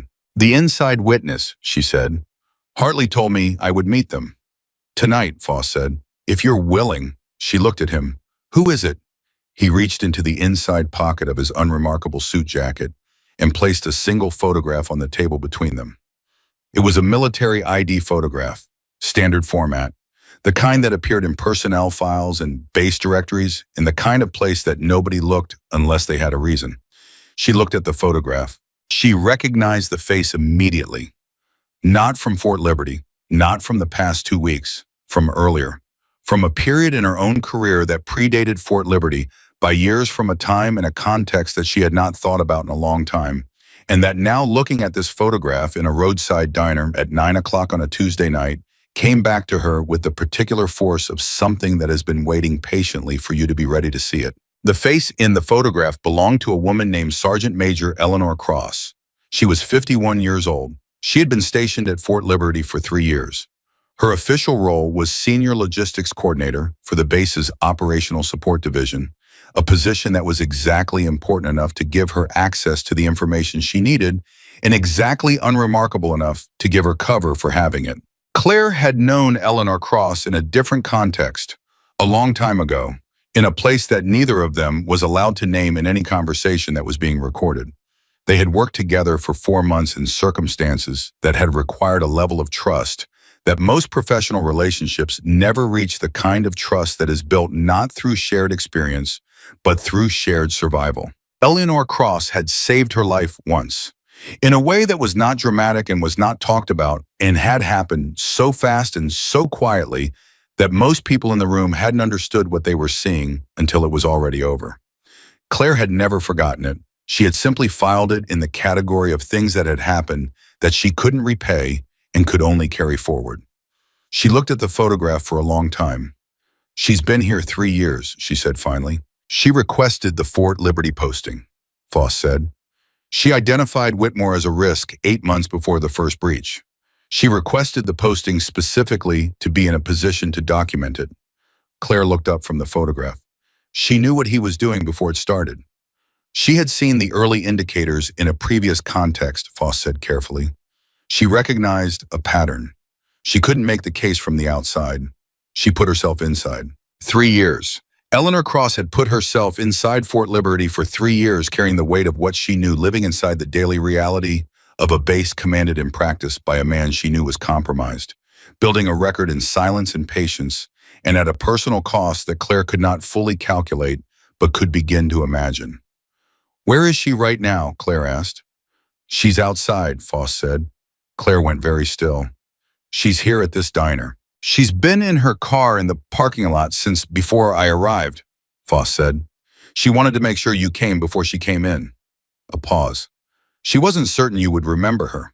The idea that Eleanor Cross, who had spent 3 years doing what she had done, who had compiled the 6-name list and preserved the authorization codes and handed them to Claire through Stanton, at precisely the right moment could have spent a single moment, uncertain whether Claire remembered her, was something that produced in Claire a feeling she did not have an immediate precise name for. It was somewhere in the territory between grief and gratitude, and a kind of fierce, protective anger on behalf of someone who deserved better than uncertainty. "Go get her," Claire said. Foss stood up. He walked to the door. He opened it and looked into the parking lot and made a small gesture that Claire couldn't see the result of because she was looking at the table, at the photograph, at the face of a woman who had done something extraordinary in the most unextraordinary looking way possible, and had apparently spent some portion of tonight wondering if it had mattered to anyone specific. The door opened again. She heard footsteps. She looked up. Eleanor Cross was 51 years old and looked exactly the way people look when they have been carrying something very heavy for a very long time and have just been told they can put it down. There were lines in her face that Claire did not remember from before, which was unsurprising because years did that, especially certain kinds of years. Her posture was the posture of someone whose military bearing was so deeply ingrained that it persisted even through exhaustion, even through the particular weariness of a person who had just watched the thing they spent 3 years building finally produce its result. She stopped at the edge of the table and looked at Claire. Claire stood up. For a moment, neither of them said anything. The diner noise continued around them. Somewhere a child was asking for more ketchup. A country song played on a speaker that was turned slightly too loud. None of it existed in the specific geography between the two of them. "Ellie," Claire said. Eleanor Cross closed her eyes for exactly 1 second. When she opened them, they were bright in a way that had nothing to do with the diner lighting. You remembered, she said. I never forgot, Claire said. Not once. Eleanor sat down. Foss sat down beside her. Claire sat back down across from both of them and looked at Eleanor Cross with the attention of someone who was seeing a complete thing for the first time, even though she had known pieces of it before. 3 years, Claire said. 3 years, 2 months, and 11 days, Eleanor said. Her voice was steady. She had the vocal steadiness of someone who has rehearsed being steady for so long it has become genuine. I requested the posting in August 3 years ago. I was cleared for it 6 weeks later. I arrived here in October. How did you know it was Whitmore? Claire asked. Eleanor folded her hands on the table. It was a gesture that reminded Claire of Foss, the same controlled stillness of someone accustomed to briefing rooms and formal settings, but underneath it was something different, something less bureaucratic and more personal. I worked with him before Fort Liberty, she said. At a previous posting, I saw the way he operated, the way he used relationships, the way he built loyalty in people, and then used that loyalty as a management tool, as a way to control what people said and didn't say, what they saw and didn't see. She paused. When the intelligence community started picking up on a specific type of physical data leak, 18 months before the first breach, and the profile of the leak matched someone with Whitmore's background and access level, I knew. You knew before any official investigation, Claire said. The official investigation didn't exist yet, Eleanor said. I went to 3 people. 2 of them told me I was reading too much into a behavioral profile. One of them told me to be careful. She paused. The one who told me to be careful was Foss. Claire looked at Foss. He nodded once. I believed her assessment, he said. I didn't yet have the standing to act on it officially. I told her to document what she could from whatever position gave her access. I told her I'd build the official case in parallel. And you did, Claire said. 14 months later, Foss said, with the understanding that the documentation she was producing would eventually connect to the official investigation and constitute the foundation of the evidentiary record. Claire looked back at Eleanor. You were never going to be the official face of this, she said. You couldn't be. If Whitmore had known you were building a case, he would have destroyed the documentation and moved the network before we had enough to stop it.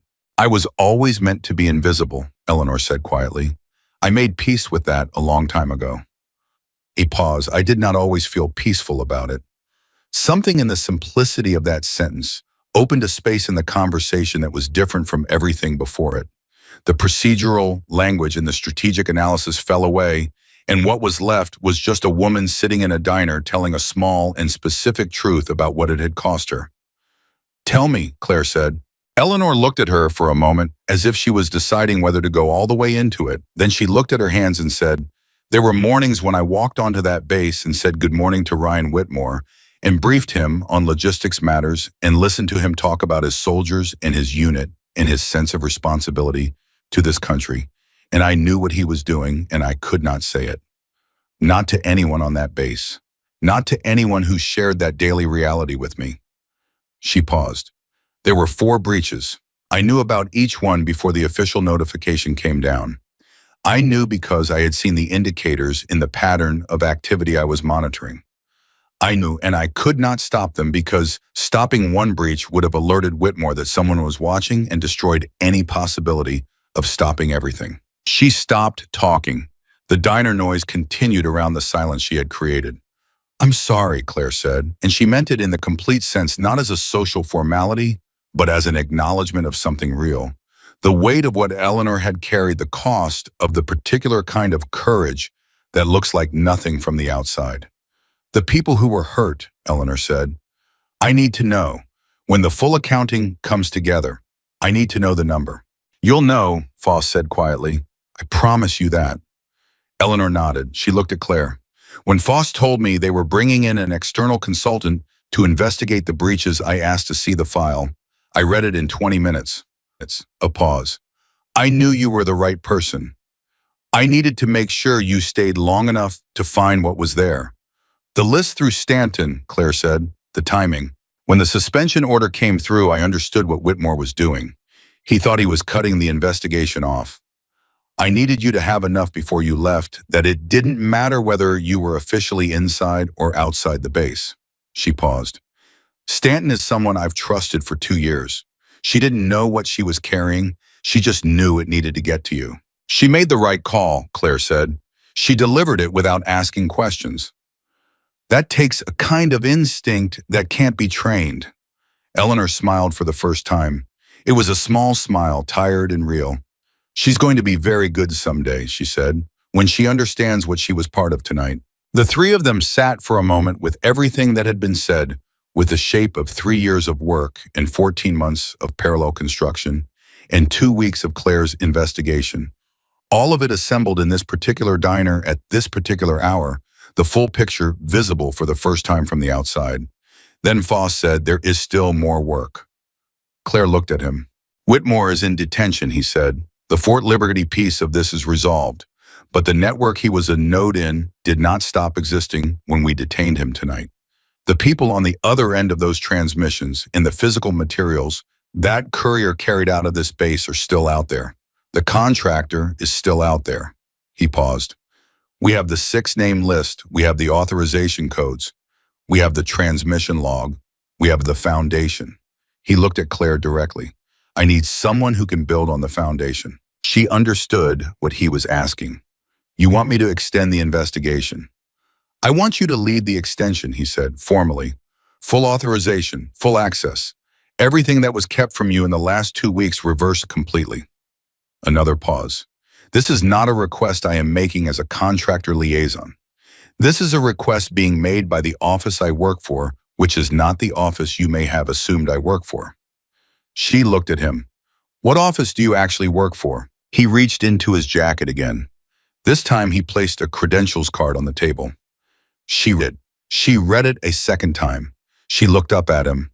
"You've been running this from the beginning," she said. "From before the beginning," he said. "From before Whitmore's name entered the picture officially. This investigation exists in a context that is larger than Fort Liberty, larger than the breaches, larger than a single corrupt officer.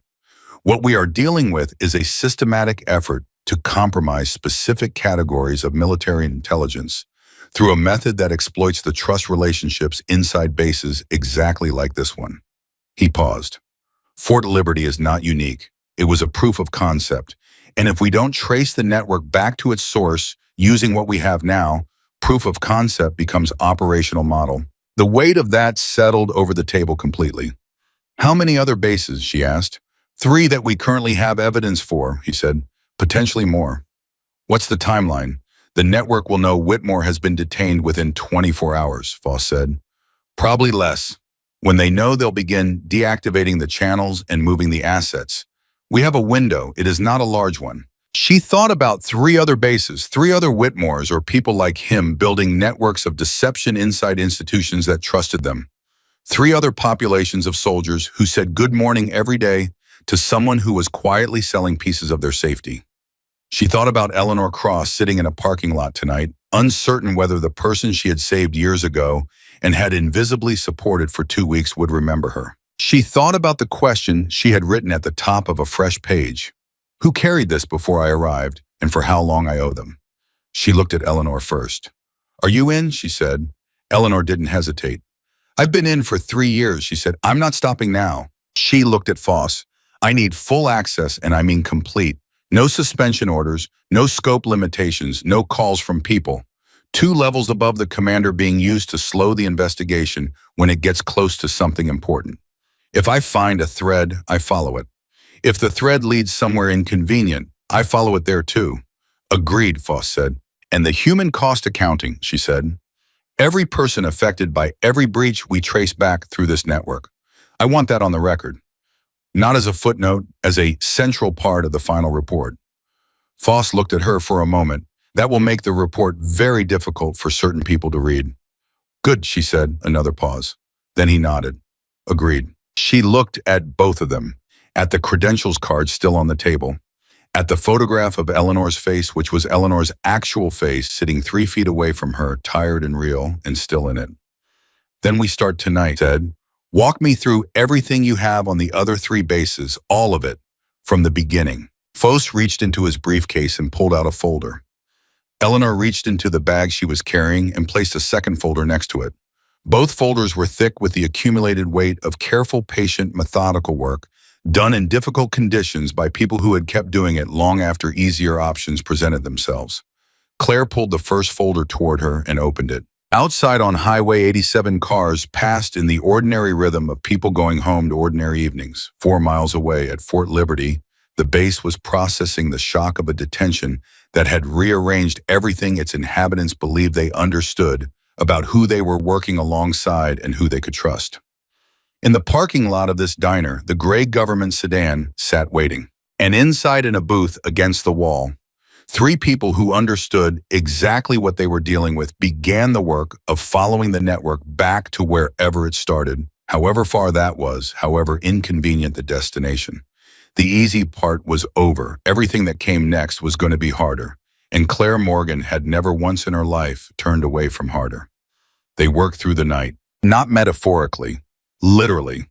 The diner closed at 11 and Millie herself, a woman in her late 60s, with the patient energy of someone who had seen every kind of person come through her door and had stopped being surprised by any of them, brought them a pot of coffee at 10:45 without being asked and told them she'd leave the back lights on as long as they needed.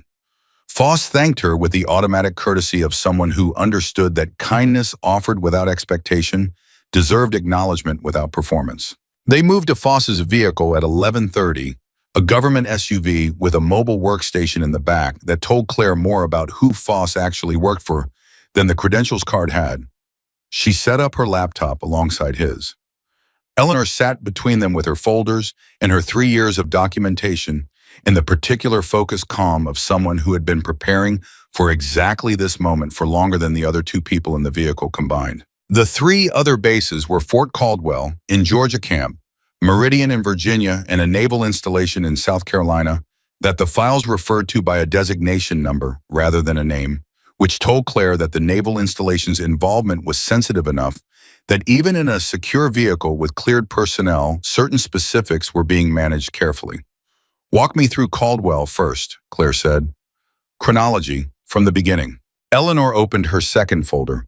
Fort Caldwell's indicators started appearing approximately 5 months after the first Fort Liberty breach, she said.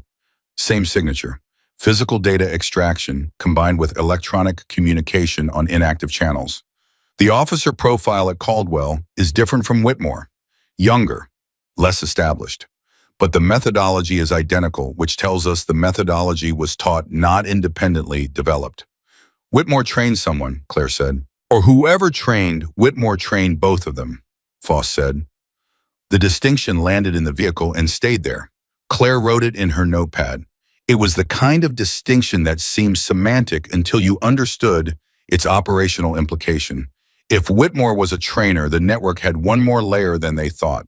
If Whitmore and the Caldwell officer shared a common source, the network had an entirely different architecture, one with a center that neither of them was. The contractor who left Fort Liberty, Claire said. The one Whitmore cleared with the forged signature. Has he been located? Not yet, Foss said. He went dark 48 hours after leaving the base. We have his last known location in a city I'm not going to name tonight because we have active surveillance on the location and naming it creates risk. A pause. But the 6-name list your inside source compiled includes his alias. 3 of the 6 names on that list correspond to individuals currently under surveillance in 3 different jurisdictions. Tonight's detention of Whitmore is going to accelerate their awareness that something has changed. We have hours, not days. She understood. The detention had opened the window but had also started the clock. Whoever was at the center of the network, whatever office or handler or controlling intelligence had been running the operation that used Whitmore as a node, they would know by morning that Fort Liberty had gone silent in a particular way, and silence of that kind was its own signal. What do you need from me tonight, specifically? Claire asked. Voss pulled up a digital file on his workstation. The authorization codes from the March 14th log, he said. The 6-character codes. We've matched 4 of them to Fort Liberty's internal system. The other 2 don't match any Fort Liberty code format we have on record. He turned the screen toward her. They don't match Caldwell either, or Camp Meridian. She looked at the codes, at the format, at something in the structure of the last 2 characters of the unmatched codes that tugged at a specific memory she couldn't immediately place. Give me a minute, she said. She looked at them, She had a particular relationship with patterns, had developed it over years of intelligence work, the ability to hold a pattern in her mind and rotate it until it matched something in the catalog of things she had encountered before. It was not a mystical ability. It was trained and practiced and occasionally completely wrong, but it was reliable enough that she trusted it more than she doubted it. The last two characters. The format, a 6-character code with a specific suffix pattern that she had seen in a different context in a different part of the government, in a file she had reviewed during a different assignment 3 years ago that had nothing to do with Fort Liberty or Whitmore or any of the people in this vehicle. She pulled out her personal encrypted device, accessed a file she had not opened in 3 years, read through it with the focused speed of someone who knows what they are looking for even before they find it. She found it in 4 minutes. The suffix format on these two codes, she said, I've seen it before, not in a military context, in a contractor database, a specific contractor database for a company that provides security infrastructure consulting to military installations. She paused. The company was flagged 3 years ago during a different investigation for irregular billing practices. The investigation was closed without action because the billing irregularities couldn't be connected to anything operational. She looked at Foss.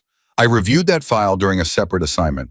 I reviewed it and I noted the code format and I filed it, and I did not connect it to anything because at the time there was nothing to connect it to.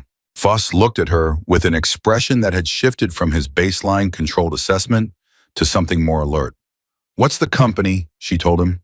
He looked at Eleanor. Eleanor looked at him. Something passed between them that was faster and more specific than words. What? Claire said. That company, Foss said carefully, holds active contracts at Fort Caldwell, Camp Meridian, in the naval installation. He paused. And at 11 other military facilities across the country. The number 11 sat in the vehicle for a moment with the particular weight of a number that is much larger than the one you were expecting. 11, she said. 11 confirmed, Foss said.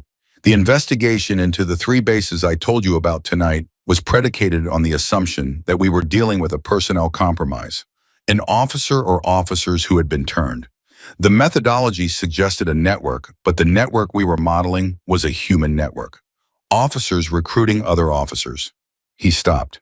What you just told me changes the model completely. Because if the authorization codes connect to this company, Claire said, following the logic at the speed it was moving, then the network isn't built on human recruitment. It's built on infrastructure access. The company installs security systems. They have legitimate access to the code architecture of every facility they contract with. They don't need to recruit officers. They provide the tools that allow a compromised officer to operate without needing technical expertise. They lower the barrier to entry, Eleanor said quietly. It was the first time she had spoken in several minutes, and the precision of the phrase was exact. You don't need to find someone with the technical skill to exploit military security systems if you provide the systems and retain access to the architecture. How long has this company held these contracts? Claire asked. Foss pulled up a database. His fingers moved fast. The oldest contract dates to 6 years ago, he said. 6 years. 1 year before Whitmore arrived at Fort Liberty. Long enough to establish the infrastructure before activating the node. Long enough to make the access look routine and institutional before anyone started using it for something it was not designed for. She thought about what Foss had said earlier, about Whitmore being a proof of concept.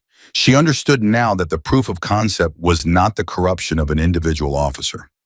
The proof of concept was the entire model, an infrastructure company with legitimate government contracts, building a shadow architecture, inside security systems, across a dozen military facilities waiting for the right nodes to activate. This isn't espionage in the traditional sense, she said. This is infrastructure compromise. They built the house and left the back door open before anyone moved in. Yes, Foss said. How long have you known about the company? She asked. A pause, longer than his other pauses. The specific length of a pause that contains something difficult.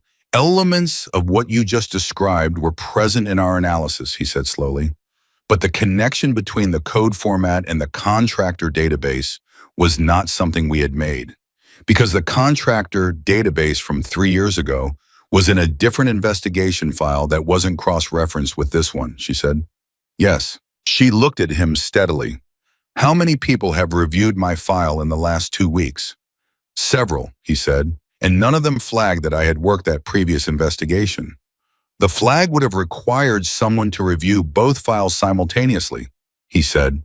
The investigations were in different departments, different clearance categories. She thought about Hartley's first day, the unfiltered access to documents, the cold coffee, the hour alone in the conference room. She had assumed that disorganization was deliberate management. She understood now that some of it was simply the fractures in an intelligence community that had grown large enough that its left hand and right hand operated in genuine ignorance of each other. The 3-year-old file, she said. Who closed the investigation? Foss looked at the database again. He read the name at the top of the closure report. His expression did something very small and very significant. Tell me, she said. He turned the screen toward her. She read the name. She read it a second time. It was not a name she recognized. But beside the name was a title, and beside the title was an organizational identifier that she recognized immediately, the same organizational identifier that appeared on Foss's credentials card. Someone in your office closed the investigation that would have exposed the contractor 3 years ago, she said. The vehicle was very quiet. Yes, Foss said. His voice had the flatness of a man who has just seen something he did not want to see and is processing it with the discipline of someone who has learned not to react to difficult information before he has fully understood it. Was it deliberate? She asked. I don't know yet, he said. Is the person still in your office? A pause. No, he said. They retired 14 months ago. Another pause. 2 weeks after the first Fort Liberty breach. The timeline aligned with the precision of something that was not coincidence. She let it sit for a moment. The investigation that could have exposed the contractor closed by someone who retired 2 weeks after the first breach that the contractor's infrastructure enabled. 3 years between the closure and the breach. Long enough that the two events would not automatically connect in any standard review process. You need to pull that closure report, she said. Everything in it. Every piece of documentation about why the billing irregularities were deemed non-operational. Because if that decision was made to protect the contractor, then your office has an exposure problem that is separate from the Fort Liberty investigation and potentially more serious. I know, Foss said. And then he said something she had not heard from him before. He said, I'm sorry. She looked at him. You walked into this base 2 weeks ago as a civilian consultant investigating security breaches, he said. What you walked into was the visible surface of something that goes much deeper and that involves institutional failures at levels that had nothing to do with Fort Liberty. You were given partial information. You operated without the full picture, and you still built a case that held. He paused. That is not the way this should have worked, and I am responsible for some of the ways it didn't work correctly. She looked at him for a long moment. Are you telling me this because you genuinely mean it, or because you need me to trust you for what comes next? He met her gaze. Both, he said, genuinely both. It was the most honest thing he had said all night, which she reflected was probably why she believed it. At 1:17 in the morning, her encrypted device lit up with a message from Diana. It said, the contractor has been located. He did not go as dark as they believed. Surveillance team has a position. They're waiting for authorization to move. She showed the message to Foss. He made a call. It lasted 90 seconds. When he ended it, he said, authorization is being processed. It will be ready within the hour. While we wait, Eleanor said, and her voice had changed slightly, carrying something that was not procedural. I need to tell you something, Claire, about why I requested the Fort Liberty posting specifically. Not the strategic reason. The personal one. Claire looked at her. Eleanor was quiet for a moment, arranging something internal that needed to be in the right order before it could be spoken. The operation we worked together, she said, the one we can't name. There was an asset we were running, a person who was providing critical information from inside a hostile organization. You remember. I remember, Claire said quietly. That asset was burned, Eleanor said, 18 months after we concluded our involvement. The information that burned them came from a leak that was traced back to a security failure at a military facility, a facility that was later identified as one of the earliest targets in what we now understand as this network. She paused. The person we were running did not survive being burned. The diner noise was gone now. The highway outside had gone quiet. The only sound was the equipment in the back of Foss's vehicle and the particular silence of two women sitting with the weight of a name that neither of them was going to say out loud. "You've known this whole time," Claire said, "that what happened to them connected back to this." "I suspected it," Eleanor said. "I couldn't prove it. I didn't have the chain of evidence.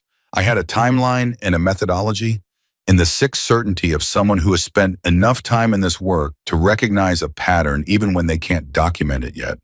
She looked at her hands. "That's why I spent 3 years at Fort Liberty. Not just because I believed Whitmore was compromised, because I believed that if I could build the case on Whitmore, it would eventually lead back far enough to prove what happened to our asset was not random, was not an unavoidable operational risk, was the result of a deliberate infrastructure designed to find and expose exactly the kind of work we were doing." The silence after that was the deepest one of the night. Claire felt something move through her that she didn't try to name or manage or file away for later. She let it move through her completely. The grief of a specific name she would not say in this vehicle or any other vehicle. The anger at 3 years of Eleanor carrying this alone. The fierce clarity that came from understanding exactly why the work they were doing tonight mattered in the most personal possible terms. "We're going to finish it," Claire said. Not loudly, not dramatically, with the simple precision of a statement that was also a commitment. "Yes," Eleanor said, "we are." At 0234, Foss received the authorization. At 0241, he received confirmation that the contractor had been detained by the surveillance team in the city he hadn't named. At 0258, the first preliminary debrief report from the contractor's detention came through on the secure channel. Claire read it. Then she read it again. Then she handed the device to Eleanor and watched Eleanor's face as she read it. "He's talking," Eleanor said. "He started talking before they finished the Miranda advisement," Foss said with the dry precision of someone reporting a fact. "He's been holding this for a long time, and the moment he understood what tonight meant, he decided that the people he was protecting were not worth what protecting them was going to cost him." "What's he giving them?" Claire asked. "Names," Foss said. "Real names, not aliases. The names of the people at the center of the network, who provided the contractor database access, who recruited the officer nodes, who built the infrastructure and maintained it." He paused. "And the name of the person in the office who closed the investigation 3 years ago, and why?" "Why?" she asked. "I was on the payroll," Foss said quietly. "Has been for 4 years. Was recruited 6 months before he closed the file." A pause. "He's not retired. He's in custody in a separate jurisdiction. He was picked up 2 hours ago as part of a parallel operation that I was not fully briefed on until 30 minutes ago." The layers of the operation that had been running around and beneath her own investigation continued to reveal themselves with the particular rhythm of a story that had more architecture than any single person inside it could see from their own position. She had built her piece. Eleanor had built her piece. Foss had built his. Diana had built hers. Reyes and Webb and Hartley and Stanton had each contributed their piece. And somewhere above and around all of them, a structure had been assembling that none of them had seen in its entirety until this moment. She thought about the mentor who had told her that the work was real, even when the context was not what you were told. She thought about it with new layers of understanding. "How many people total," she asked, "in the network, based on what the contractor is giving them?" Vosa looked at the screen. "Preliminary count is 19, he said, across multiple facilities and multiple contractor organizations. The company that holds the security contracts is one piece. There are 2 others operating in a similar model." He paused. "Claire, the scale of this is larger than anything I briefed you on tonight. Larger than anything I fully understood until 30 minutes ago." She looked at him. "Are we stopping them tonight?" "Significant portions of the network are being rolled up as we speak," he said. "The full operation will take days, possibly weeks. Some elements are in jurisdictions that require additional process." He paused. "But the architecture is compromised. The back door has been found. Every facility that contracted with these companies is being notified through emergency secure channels tonight. The infrastructure they built is being shut down element by element." She thought about the 11 facilities, about the soldiers at each of them who had been going about their work inside buildings whose security systems had a door they didn't know about, about the officers like Whitmore who had used that door, and the other officers, the ones like Webb and Reyes and Eleanor, who had done their jobs with integrity inside a compromised environment and had not known the full shape of what surrounded them. At 04:16 in the morning, Foss took a call that lasted 12 minutes. When he ended it, he looked at both women with an expression that had completed its transformation from the controlled professional baseline she had first seen in the diner into something more human and more tired and more genuine than any version of it she had encountered over the previous hours. The contractor's debrief has produced a name, he said. One name, the person who originally conceived and implemented the infrastructure compromise model. The person who identified the contractor entry point and built the methodology that Whitmore and the others were trained to use. He paused. This person is not a military officer, not a contractor, not anyone whose name appears in any of the files we have been working with tonight. Who is it? Eleanor asked. Foss said the name. Claire did not recognize it. She looked at Eleanor. Eleanor's face had gone through something rapid and complex that resolved into an expression that was not shock, but was in the same territory as shock, expression of someone who has suspected a thing for a long time and is now being told they were right, and finding that being right is not the relief they expected it to be. You know the name, Claire said to Eleanor. I know the organization, Eleanor said carefully. The name is new, but the organization. She stopped, looked at Foss. We've been trying to trace this organization for 7 years. It doesn't have a clean identifier. It operates through intermediaries, through companies like the contractor database company, through individuals who appear unconnected. 7 years and we've never had a name. We have one now, Foss said. The weight of 7 years against one name arrived at in the back of a government SUV at 4 in the morning. Through the accumulated work of a network of people each carrying their own piece, was something Claire let herself feel completely for one long moment. Then she said, what do we do with it? We build the case, Foss said, the same way you built the case on Whitmore, methodically, completely, with a chain of evidence that cannot be argued away, regardless of how many suspension orders anyone tries to manufacture. He looked at her. It's going to take time. How much time? She asked. I don't know, he said honestly. More than 2 weeks. She almost smiled. I've been known to take longer than 2 weeks on a case. At 06:30, as the first pale suggestion of morning began to assert itself against the darkness outside, Claire stepped out of the vehicle for the first time in hours. She stood in the empty parking lot of a closed diner on Highway 87 and breathed the cool morning air and looked at the sky and let the full weight of the night settle into its proper place.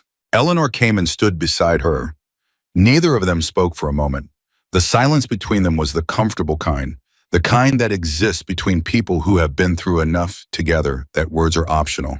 The asset, Claire said finally quietly into the morning air. Yes, Eleanor said. We're going to be able to prove it, Claire said. When the case is complete, we're going to have the chain of evidence that shows what happened and why and who made it happen. I know, Eleanor said. Is that enough? Claire asked. It was the most honest question she had asked all night, because she genuinely did not know the answer, and she wanted Eleanor's answer specifically because Eleanor had been carrying this longer and deserved to define what enough looked like. Eleanor was quiet for a long moment. No, she said finally, it's not enough. It will never be completely enough. But it's what we can do, and doing what we can do is different from doing nothing. It's always been different from doing nothing, even when the difference is hard to see from where you're standing. She paused. That's why we do it. Claire nodded slowly. That was the truest thing anyone had said in a very long time. At 0800, she walked back onto Fort Liberty for the third time in 3 days. This time she walked through the main gate with full reinstated credentials, and Foss beside her, and Eleanor one step behind, and the complete evidentiary record of everything that had happened at this base and beyond, it moving through official channels with the unstoppable momentum of something that has been properly documented by people who knew what they were doing. The first person she saw inside the gate was Corporal Stanton, who was beginning her morning shift and who looked up when she saw Claire and went through a rapid, visible sequence of emotions before settling on something that was simply relief. Ms. Morgan, Stanton said. Corporal Dunn, Claire said. You did the right thing yesterday.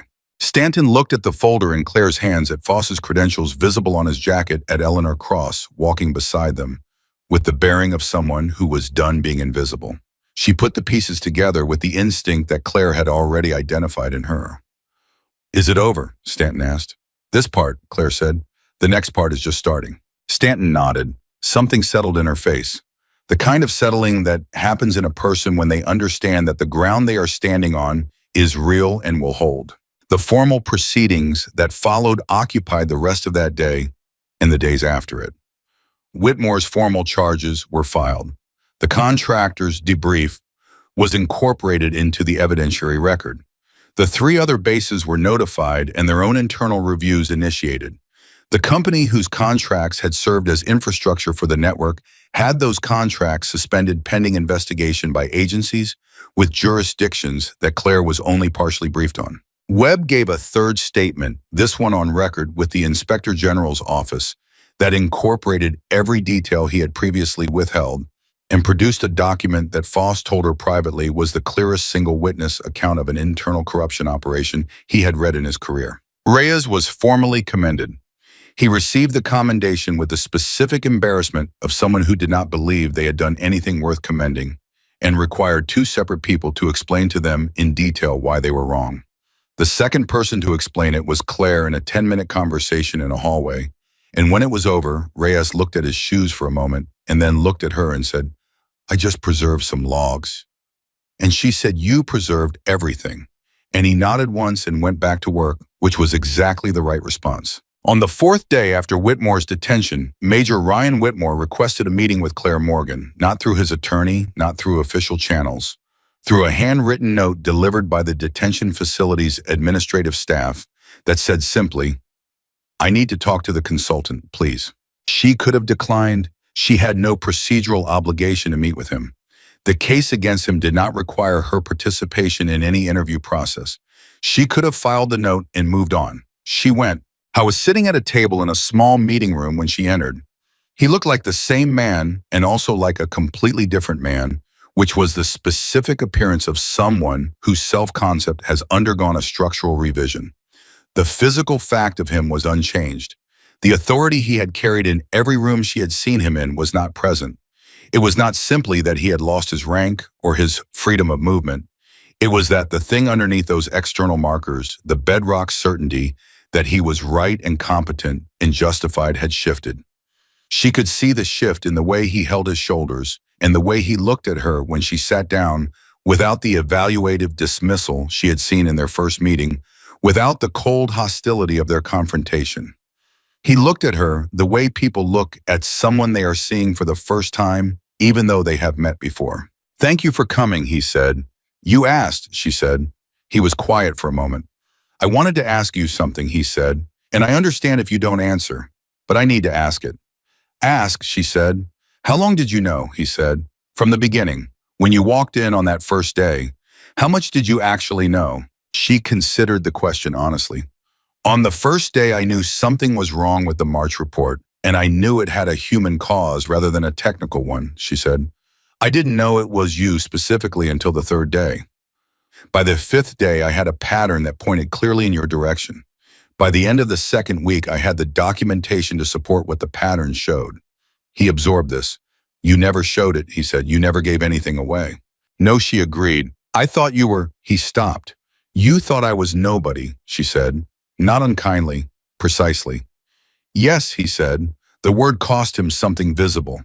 That's why it worked, she said. Not because I tricked you, because you decided what I was before you had any evidence for your decision. And then you operated entirely on the basis of that decision, regardless of what I actually did in front of you. I was quiet for a long time.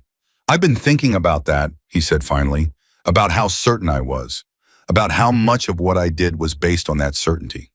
He looked at his hands. I made decisions that hurt people based on that certainty, that I was right, that I knew what I was looking at, that people who challenged my assessment were wrong by definition. He paused. I'm not saying that to ask for anything.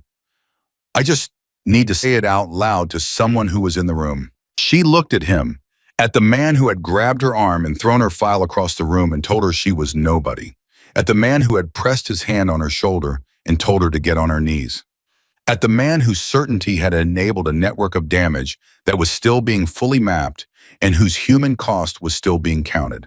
She did not forgive him in that room. She was not there to forgive him. Forgiveness was not the transaction he was asking for, and not the one she was prepared to offer. What she could offer was the thing she had always offered in the work she did: honest witness. The acknowledgement that something real had happened and that she had seen it. "I heard you," she said. "What you just said, I heard it." He nodded. It was enough. It was what he had come for. She left the meeting room and walked back through the corridor and out into the morning. Foss was waiting by the vehicle. Eleanor was on the phone, her voice low and focused, already working the next thread of the case that would take them from Fort Liberty to wherever the name at the center of this network eventually led. The sun was fully up now. The base moved around them in its morning rhythm, soldiers going about the work of a day that looked almost ordinary from the outside and was not ordinary at all underneath, because the ground had shifted beneath it, and what it was built on was being understood more completely than it ever had been before. Foss looked at her as she reached him. "How was it?" he asked. "Necessary," she said. He nodded. He understood that word completely. She looked at Eleanor, who was finishing her call, who had spent 3 years of her life doing something invisible and essential, and had done it without asking whether it would be acknowledged or remembered or understood by anyone except herself. She looked at her and thought about the asset they had both known and the work that would eventually produce the proof that what happened to them was not random. She thought about Reyes eating his chicken strips. She thought about Stanton handing over a piece of paper without asking questions. She thought about Webb walking into her office and placing his hands flat on the table and saying the thing he had been afraid to say for 7 months. She thought about Hartley leaving the files unfiltered on the first day and hoping she would find what he couldn't point her toward directly. She thought about all the people who do the work that is never announced, who carry the things that are too heavy to carry, loudly, who protect the ground that everyone else stands on without knowing it is being protected. She thought about what it meant to be one of those people, what it had always meant, what it would continue to mean in the days and weeks of work ahead, the next part that was just beginning. She picked up her briefcase. She looked at the base around her, this place she had arrived at 20 days ago as a woman. Nobody took seriously, and she felt something that was not pride exactly and not satisfaction exactly, but was in the same territory as both and was truer than either. She was ready.